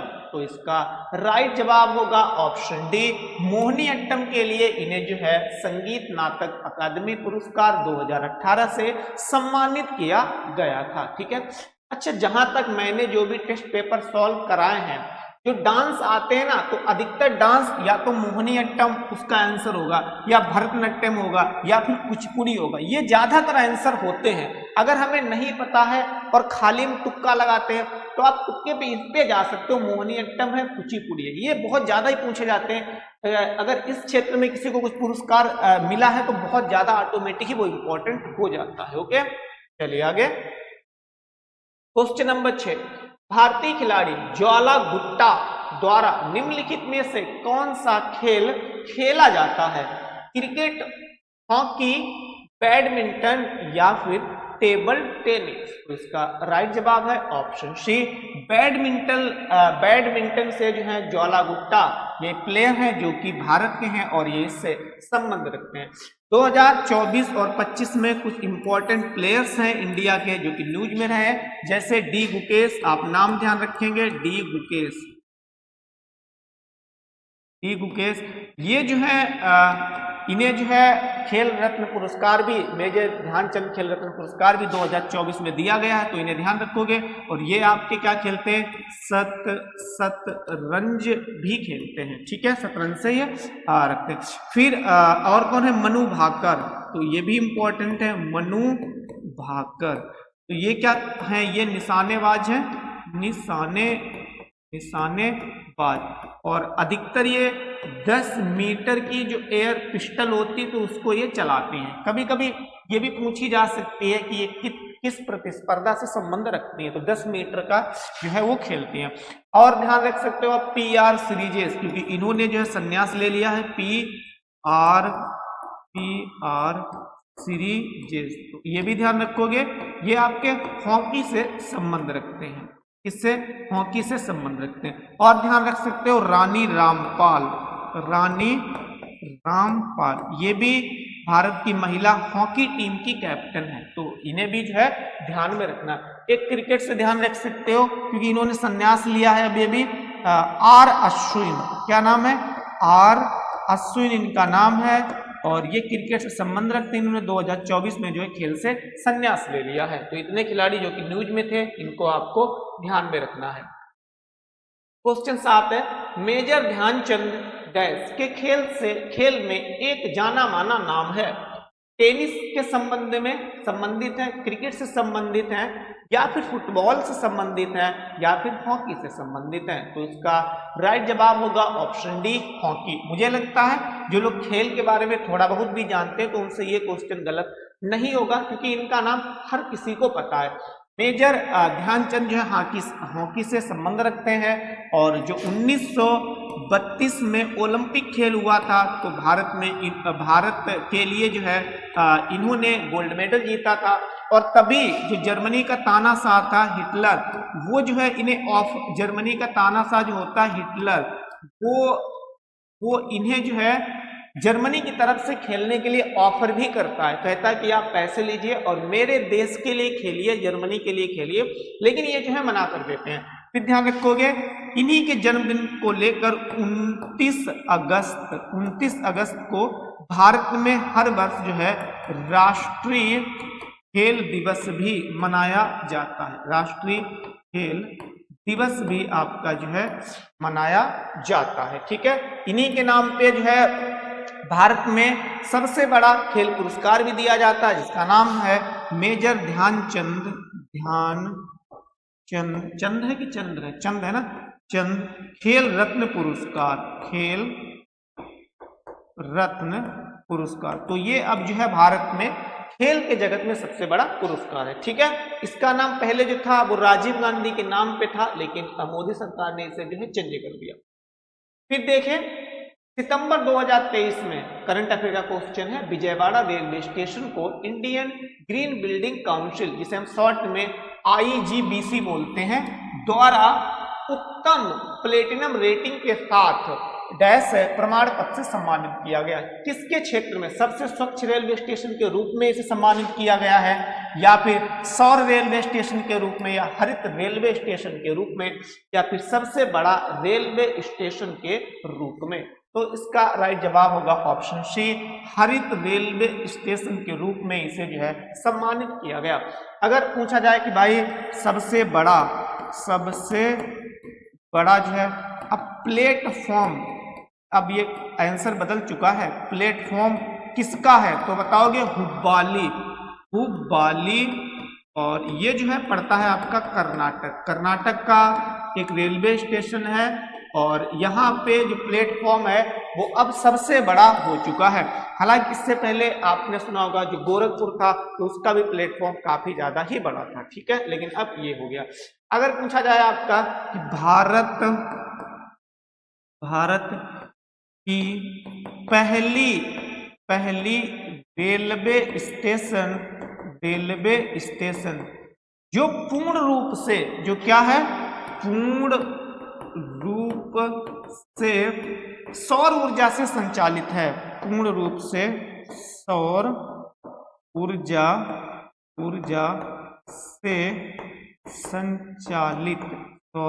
से संचालित है, तो ये बताएंगे आप, ये जो है आप असम में जो गुवाहाटी पड़ती है, तो गुवाहाटी रेलवे स्टेशन भारत की पहली रेलवे स्टेशन है जो 100% आपकी जो है वो सोलर प्लेट से, सौर ऊर्जा से संचालित होती है।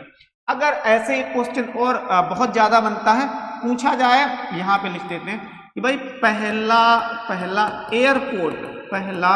एयरपोर्ट जो कि पूर्ण रूप से सौर ऊर्जा से संचालित है, तो कौन सा होगा?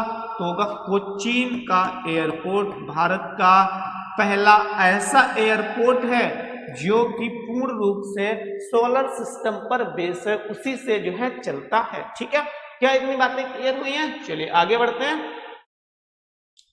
आगे देखें, निम्नलिखित में से किस राज्य की सरकार ने राज्य भर में यात्रियों और वस्तुओं के लिए एक सकल, किफायती और सुरक्षित परिवहन नेटवर्क स्थापित करने के उद्देश्य से location accessible multi modal initiative scheme को मंजूरी दी है? महाराष्ट्र की सरकार ने ऐसा किया है, या फिर उड़ीसा की सरकार ने ऐसा किया है, या पश्चिम बंगाल की सरकार ने ऐसा किया है, या मध्य प्रदेश की सरकार ने ऐसा किया है?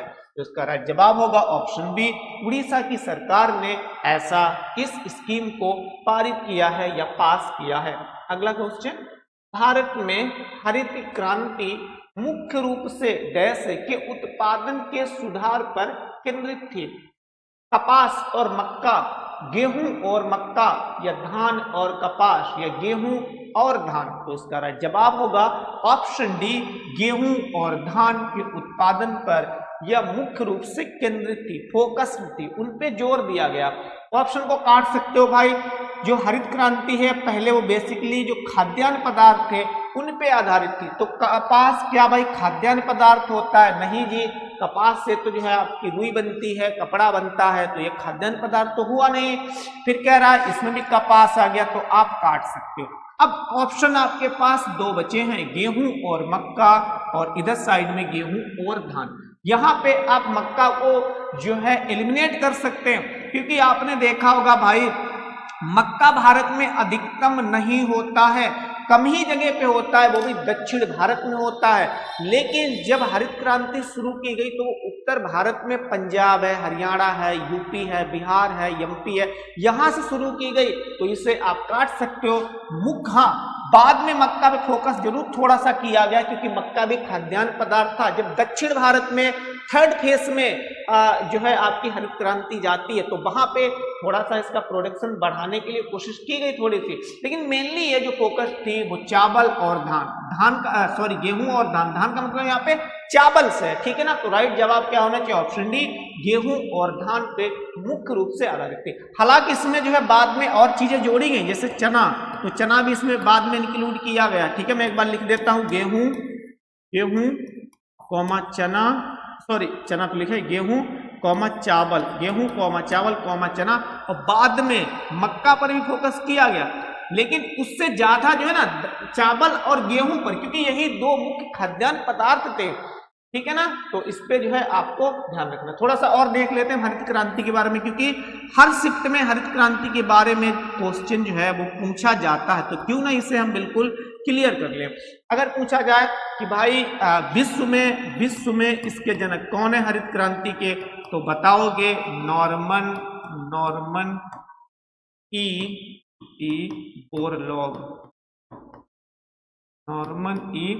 बोरलॉग, ठीक है। अगर पूछा जाए भारत में कौन है, अगर पूछा जाए भारत में इनके जनक कौन है, पितामह कौन है या फादर कौन है, तो बताओगे एस स्वामीनाथन, एस स्वामीनाथन जो है आप बताएंगे। फिर पूछा जाए ये शब्द किसने गढ़ा था, शब्द किसने दिया था हरित क्रांति, तो बताओगे विलियम गॉड, ठीक है ना। क्या बताओगे? विलियम गॉड करके नाम बताओगे। पूछा जाए कितने फेस में शुरू की गई, तो ये 3 फेस में जो है आपकी शुरू की जाती है। फेस का मतलब चरण होता है, पहला फेस, दूसरा फेस और तीसरा फेस। पहला जो फेस था ये 1967 से लेके 1980 तक, 1800 लिख रहा हूं भाई, 1980 तक शुरू किया जाता है। कहाँ? तो पंजाब है आपका, पंजाब है और हरियाणा। क्या नीचे वाला दिख रहा है कि नहीं दिख रहा? पंजाब है और आपका हरियाणा है। सेकेंड फेज में शुरू की जाती है तो 1980 से और 1990 तक सेकेंड फेज में। कहाँ? तो जो पश्चिमी यूपी है आपकी, जो पश्चिमी यूपी है, बिहार है और आपका असम है, एमपी है, तो यहाँ पे शुरू की जाती है। फिर थर्ड फेज इसका 1990 से और लगभग में 2000 तक रहता है। फिर इस फेज में दक्षिण भारत में चली जाती है, जैसे कि कर्नाटक आपका हो गया, आंध्र प्रदेश आपका हो गया, तो वहां पे मेनली किस पे फोकस थी तो अभी बता चुका हूं मैं। गेहूं, क्योंकि सबसे पहले तो उद्देश्य यही था हमारा पेट भरना चाहिए। गेहूं कौमा चावल, गेहूं चावल और उसके बाद में चना और हालांकि बाद में जो है मक्का को भी इसमें जो है इंक्लूड किया जाता है। ठीक है ना, चलिए आगे बढ़ते हैं। क्वेश्चन नंबर 11 भाई पॉलिटी से, भारतीय संविधान का निम्नलिखित में से कौन सा अनुच्छेद भारत के चुनाव आयोग से संबंधित है? अनुच्छेद 324 है या अनुच्छेद 322 है या अनुच्छेद 323 है या अनुच्छेद 321 है? तो इसका राइट जवाब होगा अनुच्छेद 324 जो है भारत में चुनाव आयोग के बारे में बताता है, उसका प्रावधान करता है। थोड़ा सा ऊपर स्क्रॉल करते हैं फिर समझाते हैं। ठीक है, तो किसके बारे में बताता है भाई? चुनाव आयोग के बारे में बताता है। चुनाव आयोग, या इसे ही हम इंग्लिश में इलेक्शन कमीशन ऑफ जो है इंडिया बोलते हैं। इसका अगर गठन पूछे, गठन या स्थापना बात सेम ही है, तो बताओगे 25 जनवरी 1950 को इसका जो है गठन किया जाता है। ठीक है, और इसीलिए क्योंकि इसका गठन जो है वो 25 जनवरी को किया गया था, इसीलिए हम जो है 25 जनवरी को राष्ट्रीय मतदाता दिवस भी मनाते हैं। सॉरी मैं क्या लिख रहा हूं भाई, क्या मनाते हैं? राष्ट्रीय मतदाता दिवस भी जो है हम 25 जनवरी को मनाते हैं। क्यों? रीजन मैंने बता दिया, कभी कभी रीजन पूछा जाता है। फिर भाई जब ये गठित किया गया था तो जो इसके पहले क्या थे? पहले जो क्या बोलते हैं भाई, चुनाव आयोग इलेक्शन कमिश्नर ऑफ इंडिया थे, मतलब ECI, इसका मतलब क्या? Election commissioner of India. ये जो थे आयुक्त जो थे, इनका नाम था सुकुमार सेन। बहुत नाम पूछा जाता है, सुकुमार सेन। तो ये जो थे भारत के पहले मुख्य चुनाव आयुक्त थे। फिर पूछा जाता है जब ये गठित किया गया था तो इसमें ओनली एंड ओनली एक ही मेंबर होता था, लेकिन 1989 एक ये ऐसा वर्ष है यहाँ पे बदलाव कर दिया गया और बदलाव करके इसको 3 सदस्यीय बना दिया गया। कब? 1989। और 1989 वो वर्ष है जब जो है मतदाता की जो आयु है वो भी आपकी कम कर दी जाती है, 21 वर्ष से 18 वर्ष जो है कर दी जाती है। तो ये ईयर बहुत इंपॉर्टेंट आपका हो सकता है। फिर अगर वर्तमान का मतलब है जब मैं वीडियो शूट कर रहा हूं फरवरी 2025 में, इसके जो है अगर पूछा जाए कि भाई मुख्य चुनाव आयुक्त कौन है तो नाम बताओगे राजीव कुमार इसके मुख्य चुनाव आयुक्त हैं चुनाव आयोग के। और अगर पूछा जाए जो अन्य आयुक्त 2 है उनका नाम क्या है तो एक का नाम है अनूप पांडे और एक का नाम मुझे नहीं पता है, आप कमेंट बॉक्स में जो है कमेंट कर सकते हैं। आई थिंक मैं भूल गया हूं क्या है नाम। ठीक है, फिर इसका मेनली काम पूछा जाता है कि भाई चुनाव आयोग का जो है काम क्या होता है, तो जो लोकसभा होती है, आपकी राज्यसभा होती है, विधानसभा होती है। क्या ये चीजें दिख रही हैं? मैं शॉर्ट में लिख रहा हूं। फिर आपकी विधान परिषद होती है, फिर आपका जो राष्ट्रपति होता है,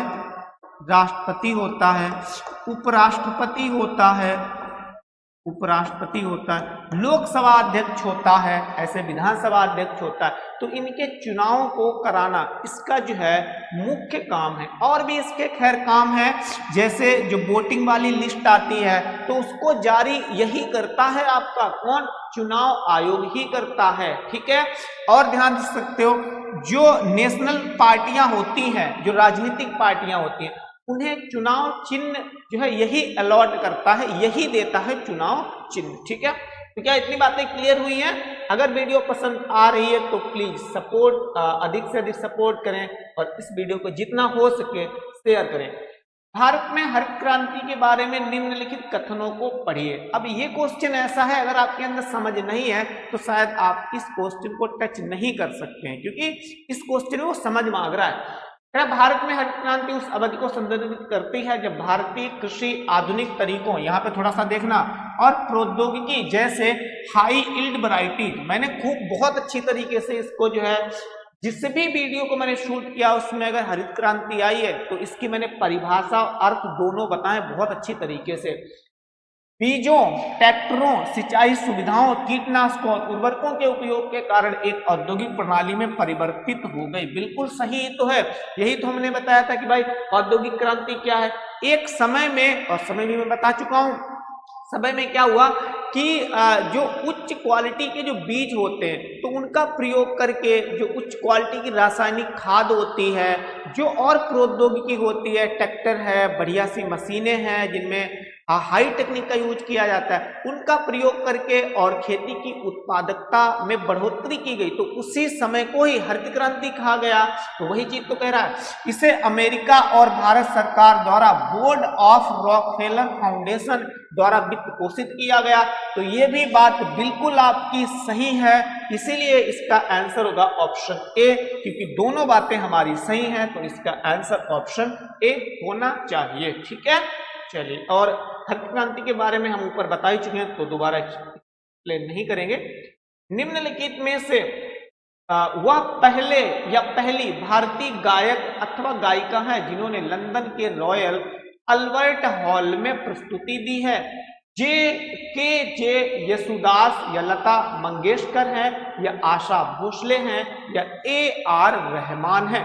तो इसका जवाब होगा ऑप्शन बी, लता मंगेशकर भारत की एक ऐसी गायिका है जो कि यहाँ पे अपना परफॉर्मेंस दिखा चुकी हैं, अपना परफॉर्मेंस कर चुकी हैं। लता मंगेशकर को भारत के सबसे बड़े पुरस्कार क्या बोलते हैं भाई, भारत रत्न भी जो है दिया जा चुका है। जब आपको ये पता है कि भाई सबसे बड़ा पुरस्कार भारत रत्न दिया जा चुका है, तो और भी पुरस्कार जैसे वो दिए जा चुके हैं। जैसे आपके पद्म जितने भी होते हैं 3 प्रकार के होते हैं, पद्मश्री होता है, पद्म भूषण होता है एंड पद्म विभूषण होता है, तो ये भी इन्हें जो है दिए जा चुके हैं, ठीक है। फिर प्रसिद्ध कृति अर्थशास्त्र का श्रेय निम्नलिखित में से किस प्राचीन भारतीय विद्वान और रणनीतिकार को जाता है? मतलब किसने अर्थशास्त्र किताब लिखी है? कालिदास ने, चाणक्य ने, वाल्मीकि ने, या फिर पाणिनि ने? तो ये किताब अब कहना क्या भाई, चाणक्य ने लिखी है, या इन्हीं को हम विष्णुगुप्त भी कहते हैं। क्या बोलते हैं? विष्णुगुप्त भी कहते हैं, क्योंकि 2-3 नाम इनके हैं। कौटिल्य भी इन्हीं का नाम है, हो सकता है आपको पहली बार पता चल रहा हो कि विष्णुगुप्त भी इन्हीं का नाम है। 3 नाम इनके, कौटिल्य भी है, विष्णुगुप्त भी है और चाणक्य भी है। इन्होंने अर्थशास्त्र किताब लिखी है और संबंध किससे रखती है? तो राजनीतिक जो शास्त्र है, जो राजनीतिक शास्त्र है, तो उससे ये संबंध रखती है। इसमें लगभग में 10,000 नहीं, माफी चाहता हूँ, 6,000 के का मतलब यहाँ पे 1000 है, 6,000 श्लोक हैं किसमें? आपके अर्थशास्त्र में। और किस भाषा में लिखी गई है? तो कह सकते हो चंपू जो शैली होती है, वैसे तो संस्कृत भाषा में लिखी गई है, लेकिन शैली आप ध्यान रखो, चंपू शैली में ये लिखी गई है। चंपू का मतलब होता है गद्य में भी और पद्य में भी, दोनों में लिखी गई है, ठीक है। तो इसको भी आपको जो है ध्यान में रखना है। आपका कभी कभी तो आंसर शैली ही पूछ लेता है। और जो ऑप्शन दिए उनके बारे में देख लेते हैं। पाणिनि आपको पता होगा, पाणिनि ने जो है अष्टाध्यायी लिखी है, अष्टा लिख रहा हूं मैं, अष्टाध्यायी, ये जो है पाणिनि ने किताब लिखी है, इंपॉर्टेंट किताब है। कालिदास ने भी कई काफी लिखी है, जैसे अभिज्ञान शाकुंतलम है आपकी, है ना, और भी कई सारी इन्होंने जो है किताबें कालिदास ने लिखी है। इनकी सारी किताबें जो है इंपॉर्टेंट है। वाल्मीकि ने क्या लिखी है? तो वाल्मीकि ने जो है रामायण। क्या लिखा है? रामायण जो है वो आपकी वाल्मीकि ही लिखते हैं। तो इतनी चीजें आपको क्या रखना है, ध्यान में रखना है। अगला क्वेश्चन देखते हैं, क्वेश्चन नंबर 15 है, निम्नलिखित में से किसका संबंध संगीत वाद्य यंत्र सारंगी से नहीं है?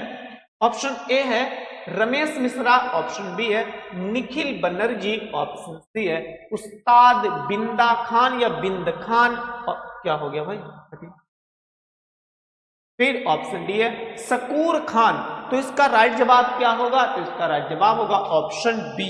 ये जो है भारत में संगीत वाद्य जो सारंगी होता है उससे संबंध नहीं रखते हैं। जो बाकी तीन ऑप्शन बच गए, रमेश मिश्रा आपके किससे संबंधित है? सारंगी वादक। उस्ताद बिंदा खान सारंगी वादक है। शकूर खान आपके सारंगी वादक है। कुछ और इंपॉर्टेंट है तो उनको भी आइए हम देख लेते हैं, क्योंकि यहां से जो है एक और एरिया है जीएस में और यहां से क्वेश्चन बनता है। जैसे पूछा जाएगा सितार वादक, सितार वादक तो कौन है?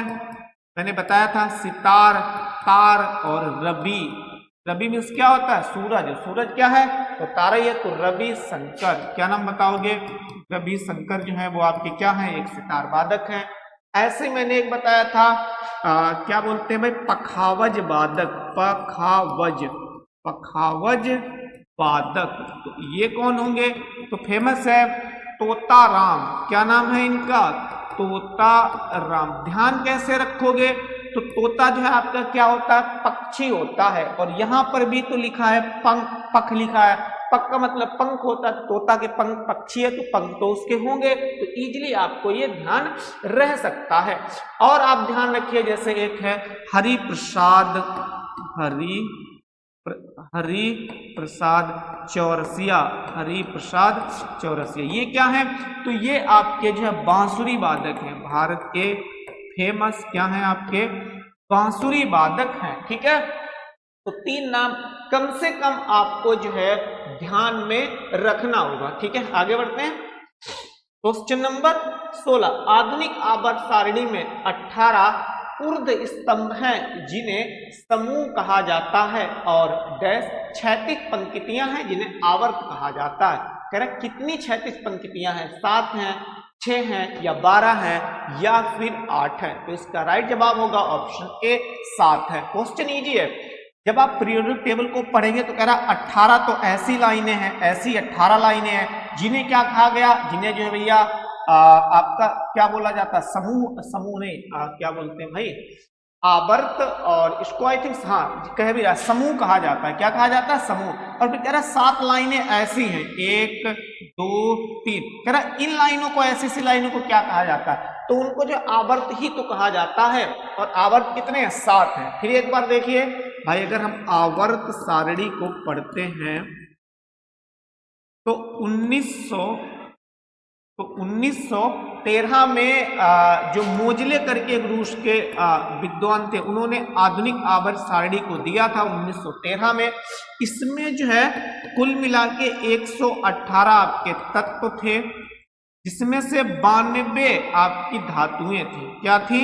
92 आपकी धातुएं थी। ठीक है, और 18 आपके समूह थे, वर्ग जिन्हें बोला गया। मुझे वर्ग पता था, समूह जो है मेरे उसमें दिमाग में नहीं आ रहा था। फिर उसके बाद में 7 आपके क्या थे? 7 आपके आवर्त थे। क्या थे? आवर्त थे। ठीक है, और इसके बाद में और ध्यान रख सकते हो, ब्लॉक कितने थे? तो भैया 4 आपके ब्लॉक थे। कितने? 4 ब्लॉक थे। कौन कौन से? तो डी, पी, एफ और एस। डी ब्लॉक में सबसे ज्यादा तत्व हैं और एस ब्लॉक में सबसे कम तत्व हैं। इसमें सबसे कम है और इसमें क्या है? सबसे ज्यादा तत्व हैं। कुछ और चीजें भी इसमें से ध्यान रख सकते हो, जैसे जो 18 नंबर का समूह है या वर्ग है, इसको वर्ग भी तो बोलते हैं। तो ये जो है इसमें जितनी भी नाम लिखे वो सब निष्क्रिय गैसें हैं। क्या है? सभी की सभी कैसी हैं? निष्क्रिय गैसें हैं। ओके, और 16 आवर्त समूह है 16वां नंबर का, उसको जो कैल्कोजन कहा जाता है। कैल्कोजन उसको जो है कहा जाता है। आपको परमाणु जो संख्या होती है, परमाणु जो संख्या होती है वो भी बहुत ज्यादा पूछी जाती है। जैसे पूछा जाएगा कि भाई क्या बोलते हैं 79, एक 79 सोने का होता है, किसका होता है 79 सोने का होता है, और 80 आपका जो है पारे का होता है। पारे का जो है क्या होता है, पारा का 80 परमाणु संख्या इसकी जो है होती है, क्योंकि 79 के बाद में क्या आता है 80 आता है, और सोने को पिघला के हम क्या बना सकते हैं, पारा बना सकते हैं। तो इस तरीके से कुछ जो है ध्यान रखें। तो हालांकि और जैसे चांदी वगैरह भी है तो 47 उसकी होती है, लेकिन और भी है इसमें। आगे क्वेश्चन नंबर 17, जब कोई व्यक्ति बिना कोई दूसरी नौकरी ढूंढे एक नौकरी छोड़ देता है, या तो स्वेच्छा से या अनिच्छा से, तो वह डैश से गुजर रहा होता है, प्रच्छन्न बेरोजगारी या मौसमी बेरोजगारी या चक्री बेरोजगारी या घर्षणात्मक बेरोजगारी। तो इसका राइट जवाब होगा ऑप्शन डी, घर्षणात्मक बेरोजगारी। ऐसी बेरोजगारी को कहते हैं कब, जैसे मान लो ये कोई एक व्यक्ति है, ये कोई क्या है, ये कोई एक व्यक्ति है, ये कोई कंपनी में जो है इसमें काम कर रहा था, लेकिन इसको सैलरी नहीं प्रॉपर मिल रही थी तो इसने काम छोड़ दिया। फिर ये कंपनी नंबर 1 थी और ये कंपनी नंबर आपकी क्या है, ये कंपनी नंबर आपकी 2 है, ठीक है ना। अब इसमें एक काम ढूंढने के लिए गया, इसने मान लो 10 दिन में ये काम ढूंढ पाया, तो 10 दिन या मान लो 10 महीने जो बेरोजगार ये रहा, क्योंकि भाई 10 महीने तो एक काम ये ढूंढता रहा कि इसे अच्छा काम मिल जाए, अच्छी लोकेशन पे काम मिल जाए, अच्छी सैलरी मिल जाए, अच्छी पोस्ट मिल जाए, तो ये 10 महीने जो बेरोजगार रहा उसी को बोलेंगे घर्षणात्मक बेरोजगारी। क्या बातें क्लियर हुई हैं? अगर घर्षणात्मक बेरोजगारी जो है आपके समझ में आ गई हो तो प्लीज वीडियो को जो है लाइक करें। फिर उसके बाद में चक्री बेरोजगारी क्या होती है? चक्री बेरोजगारी होती है कि जो व्यापार होता है, क्या होता है, व्यापार होता है, व्यापार में जो मांग होती है, क्या होती है, मांग, क्योंकि व्यापार भाई मांग और सप्लाई पर ही तो आधारित होता है।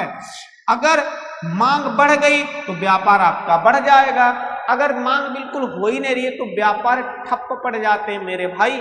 तो जो चक्री बेरोजगारी होती है वो व्यापार पे आधारित होती है, वो भी मांग और सप्लाई पर आधारित होती है। तो इसमें चक्री बेरोजगारी कब होगी? जब मांग आपकी बिल्कुल रहे ही ना, बहुत कम रहे, तो चक्री बेरोजगारी आ जाती है, ठीक है ना। फिर मौसमी बेरोजगारी क्या होती है? जो एक मौसम विशेष में पाई जाती है, जो एक मौसम विशेष में पाई जाती है। जैसे आपने भैया खेती का नाम क्या नहीं सुना है? खेती का नाम सुना होगा, कृषि का नाम। तो जब कृषि में जो बारिश का मौसम आता है, किसका?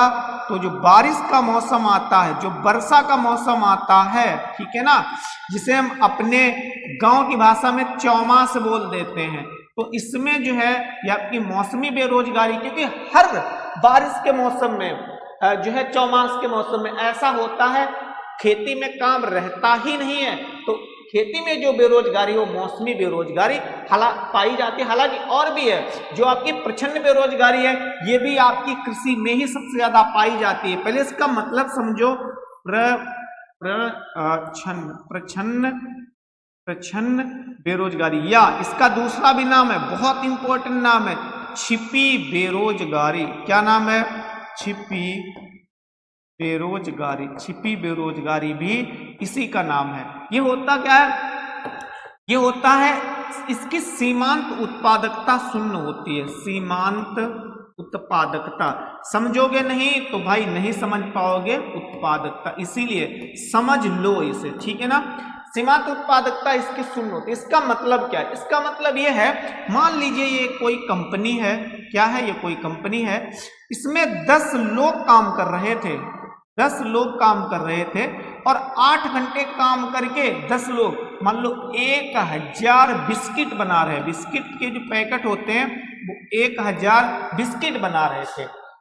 थोड़े दिनों के बाद में इस कंपनी का जो ऑनर है, मालिक है, उसको लगा काम बढ़ने वाला है तो कुछ लोगों को हम और भी हायर कर लेते हैं, रख लेते हैं, क्योंकि काम बढ़ेगा तो लोगों की आवश्यकता पड़ेगी।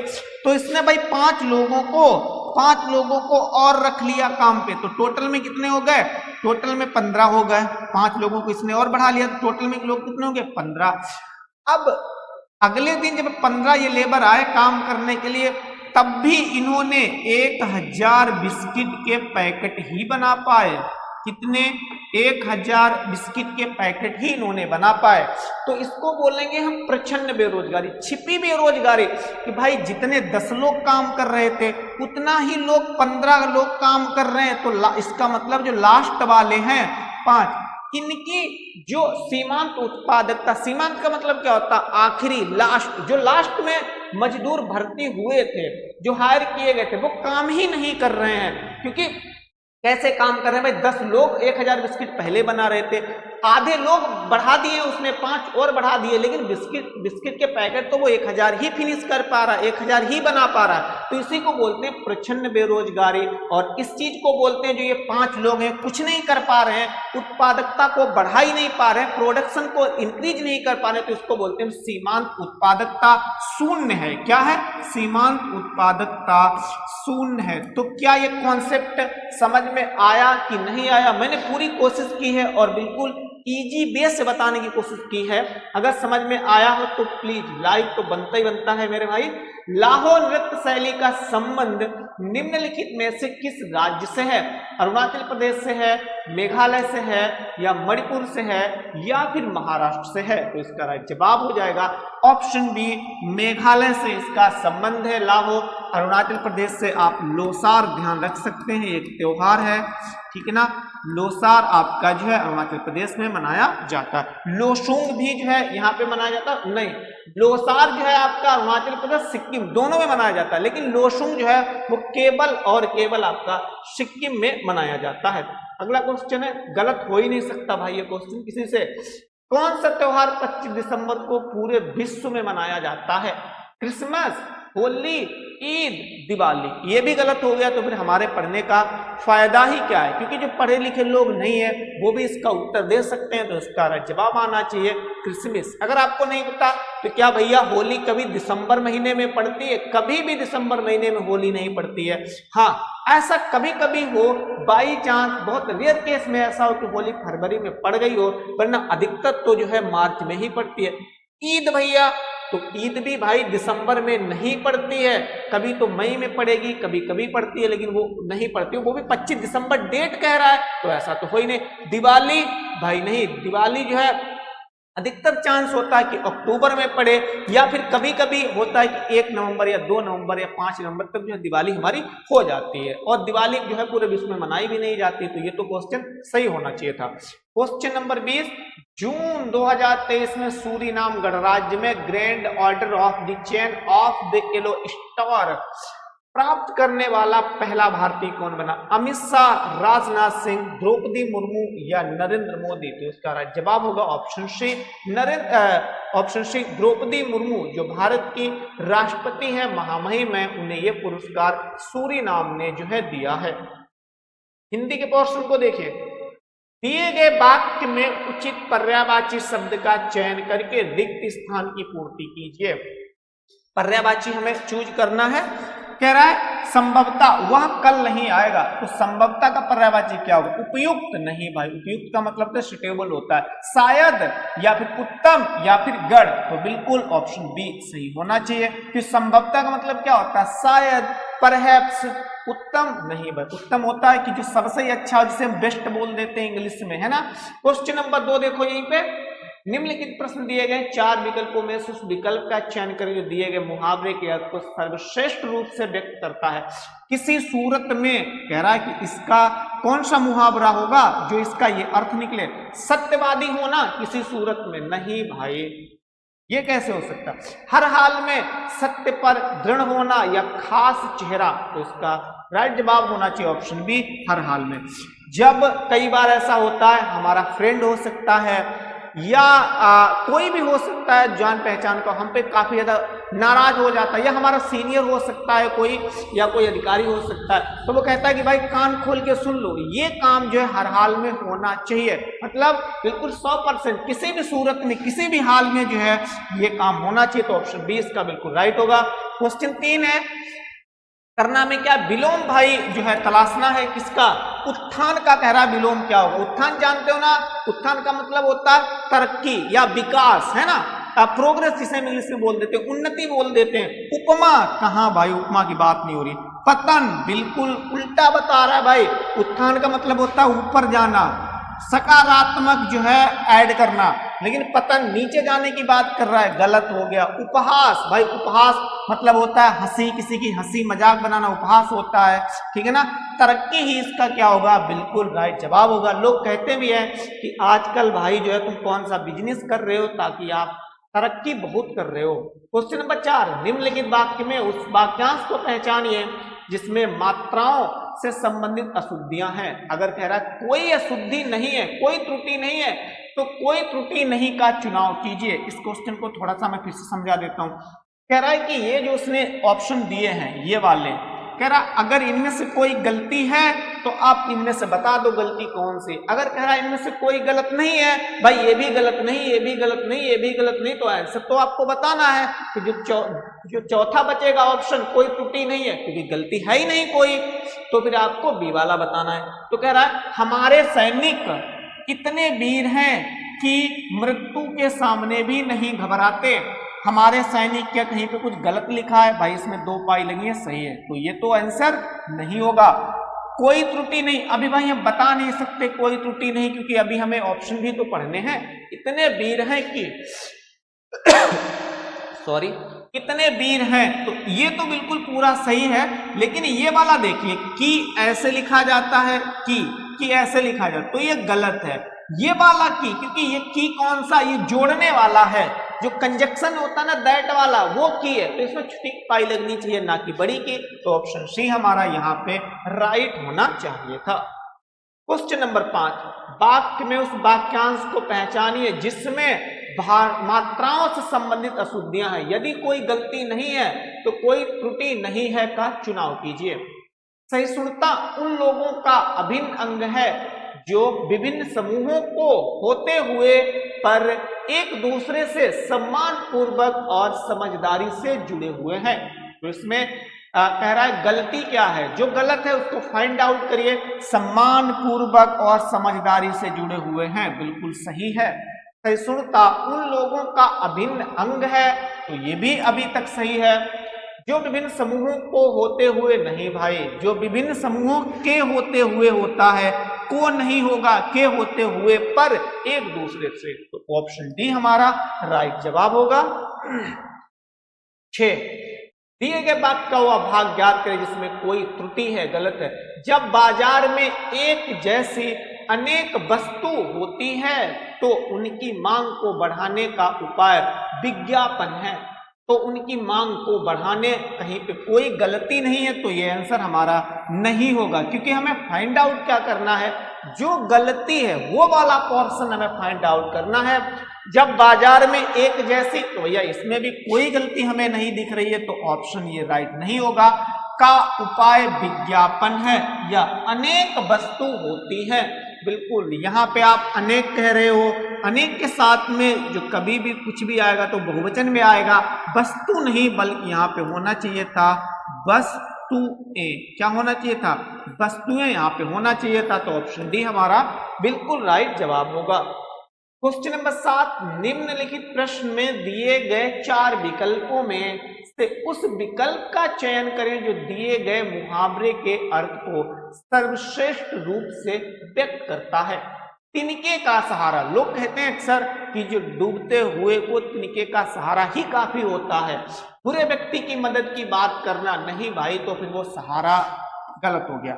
जहां कुछ ना हो वहां थोड़ी सी भी मदद मिल जाना, किसी भिखारी के मदद करने की बात कहना, किसी की उदार बातों का मजाक बनाना, तो ऑप्शन बी हमारा बिल्कुल राइट होगा, क्योंकि जहां कुछ ना हो वहां थोड़ी भी मदद मिल जाती है, तो उसी चीज को तो कहते हैं तिनके का सहारा ही काफी होता है।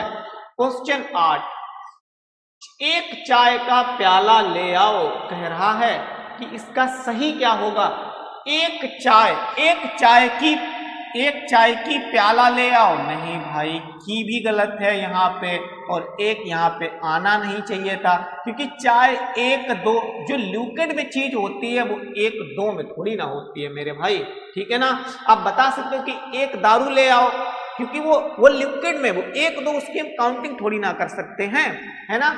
चाय का एक प्याला ले आओ, बिल्कुल यही तो राइट जवाब होगा। चाय का एक प्याला के लिए एक का प्रयोग हुआ है, ना कि चाय के लिए, तो बी वाला हमारा बिल्कुल ही सही जवाब होगा। वाक्य में उचित देशज विदेशज शब्द का चयन कीजिए। पुलिस को कुछ सौगात मिले हैं, सौगात मिले हैं, लफंगा मिले हैं, आका मिले हैं या सुराग मिले हैं, तो ऑप्शन डी बिल्कुल राइट होगा, सुराग मिले हैं। सुराग का मतलब कुछ ऐसी जानकारी मिली है उसे।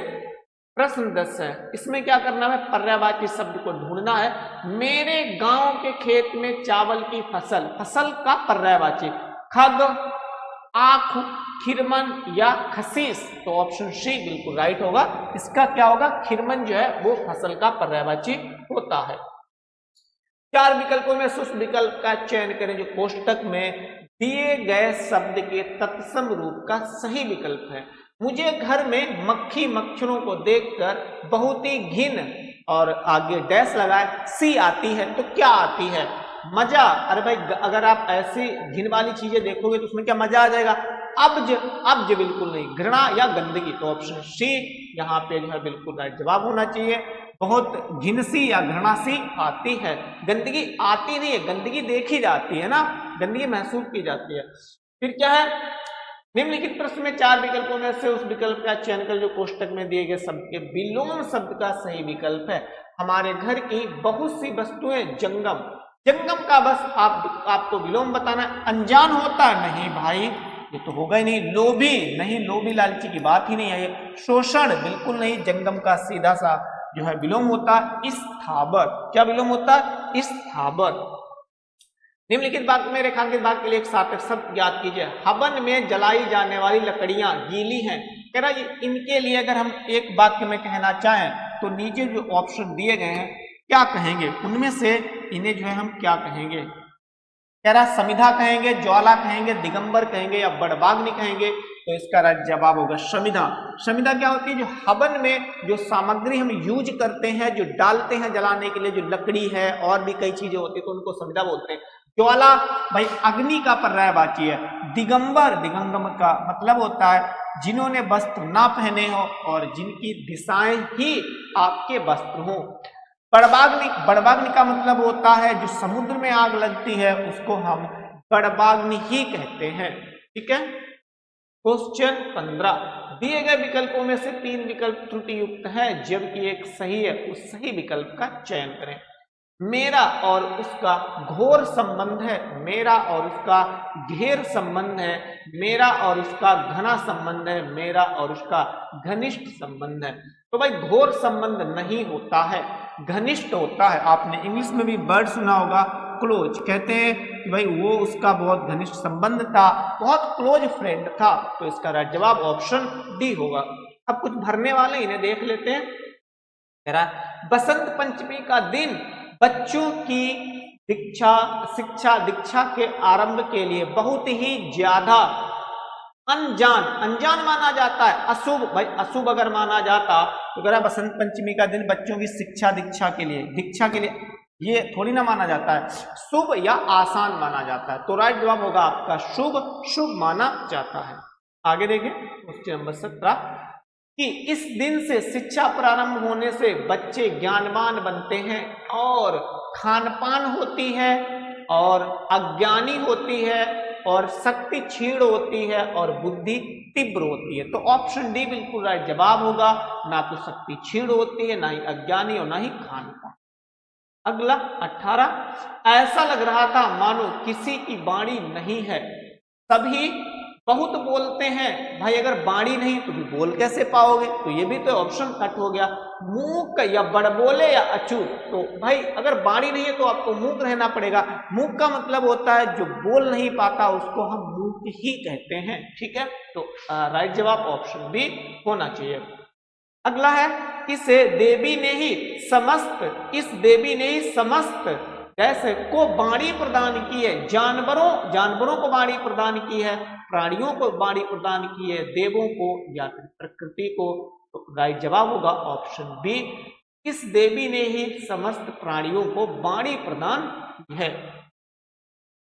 लास्ट क्वेश्चन है, यह देवी विद्या और बुद्धि की अधिष्ठात्री है, इसलिए इन्हें विद्यादायिनी भी कहा जाता है, या देवी कहा जाता है, या माता कहा जाता है, या लक्ष्मी कहा जाता है। तो राइट जवाब होगा ऑप्शन ए, इन्हें विद्यादायिनी कहा जाता है। तो फ्रेंड्स ये था एसएससी जीडी 2025 के लिए फुल लेंथ का टेस्ट पेपर। अगर हमारी वीडियो पसंद आ रही है तो प्लीज अधिक से अधिक लाइक करें, अपने दोस्तों तक शेयर करें, और यदि आप हमारे यूट्यूब चैनल पर नए हैं तो हमारे यूट्यूब चैनल को सब्सक्राइब करना ना भूलें।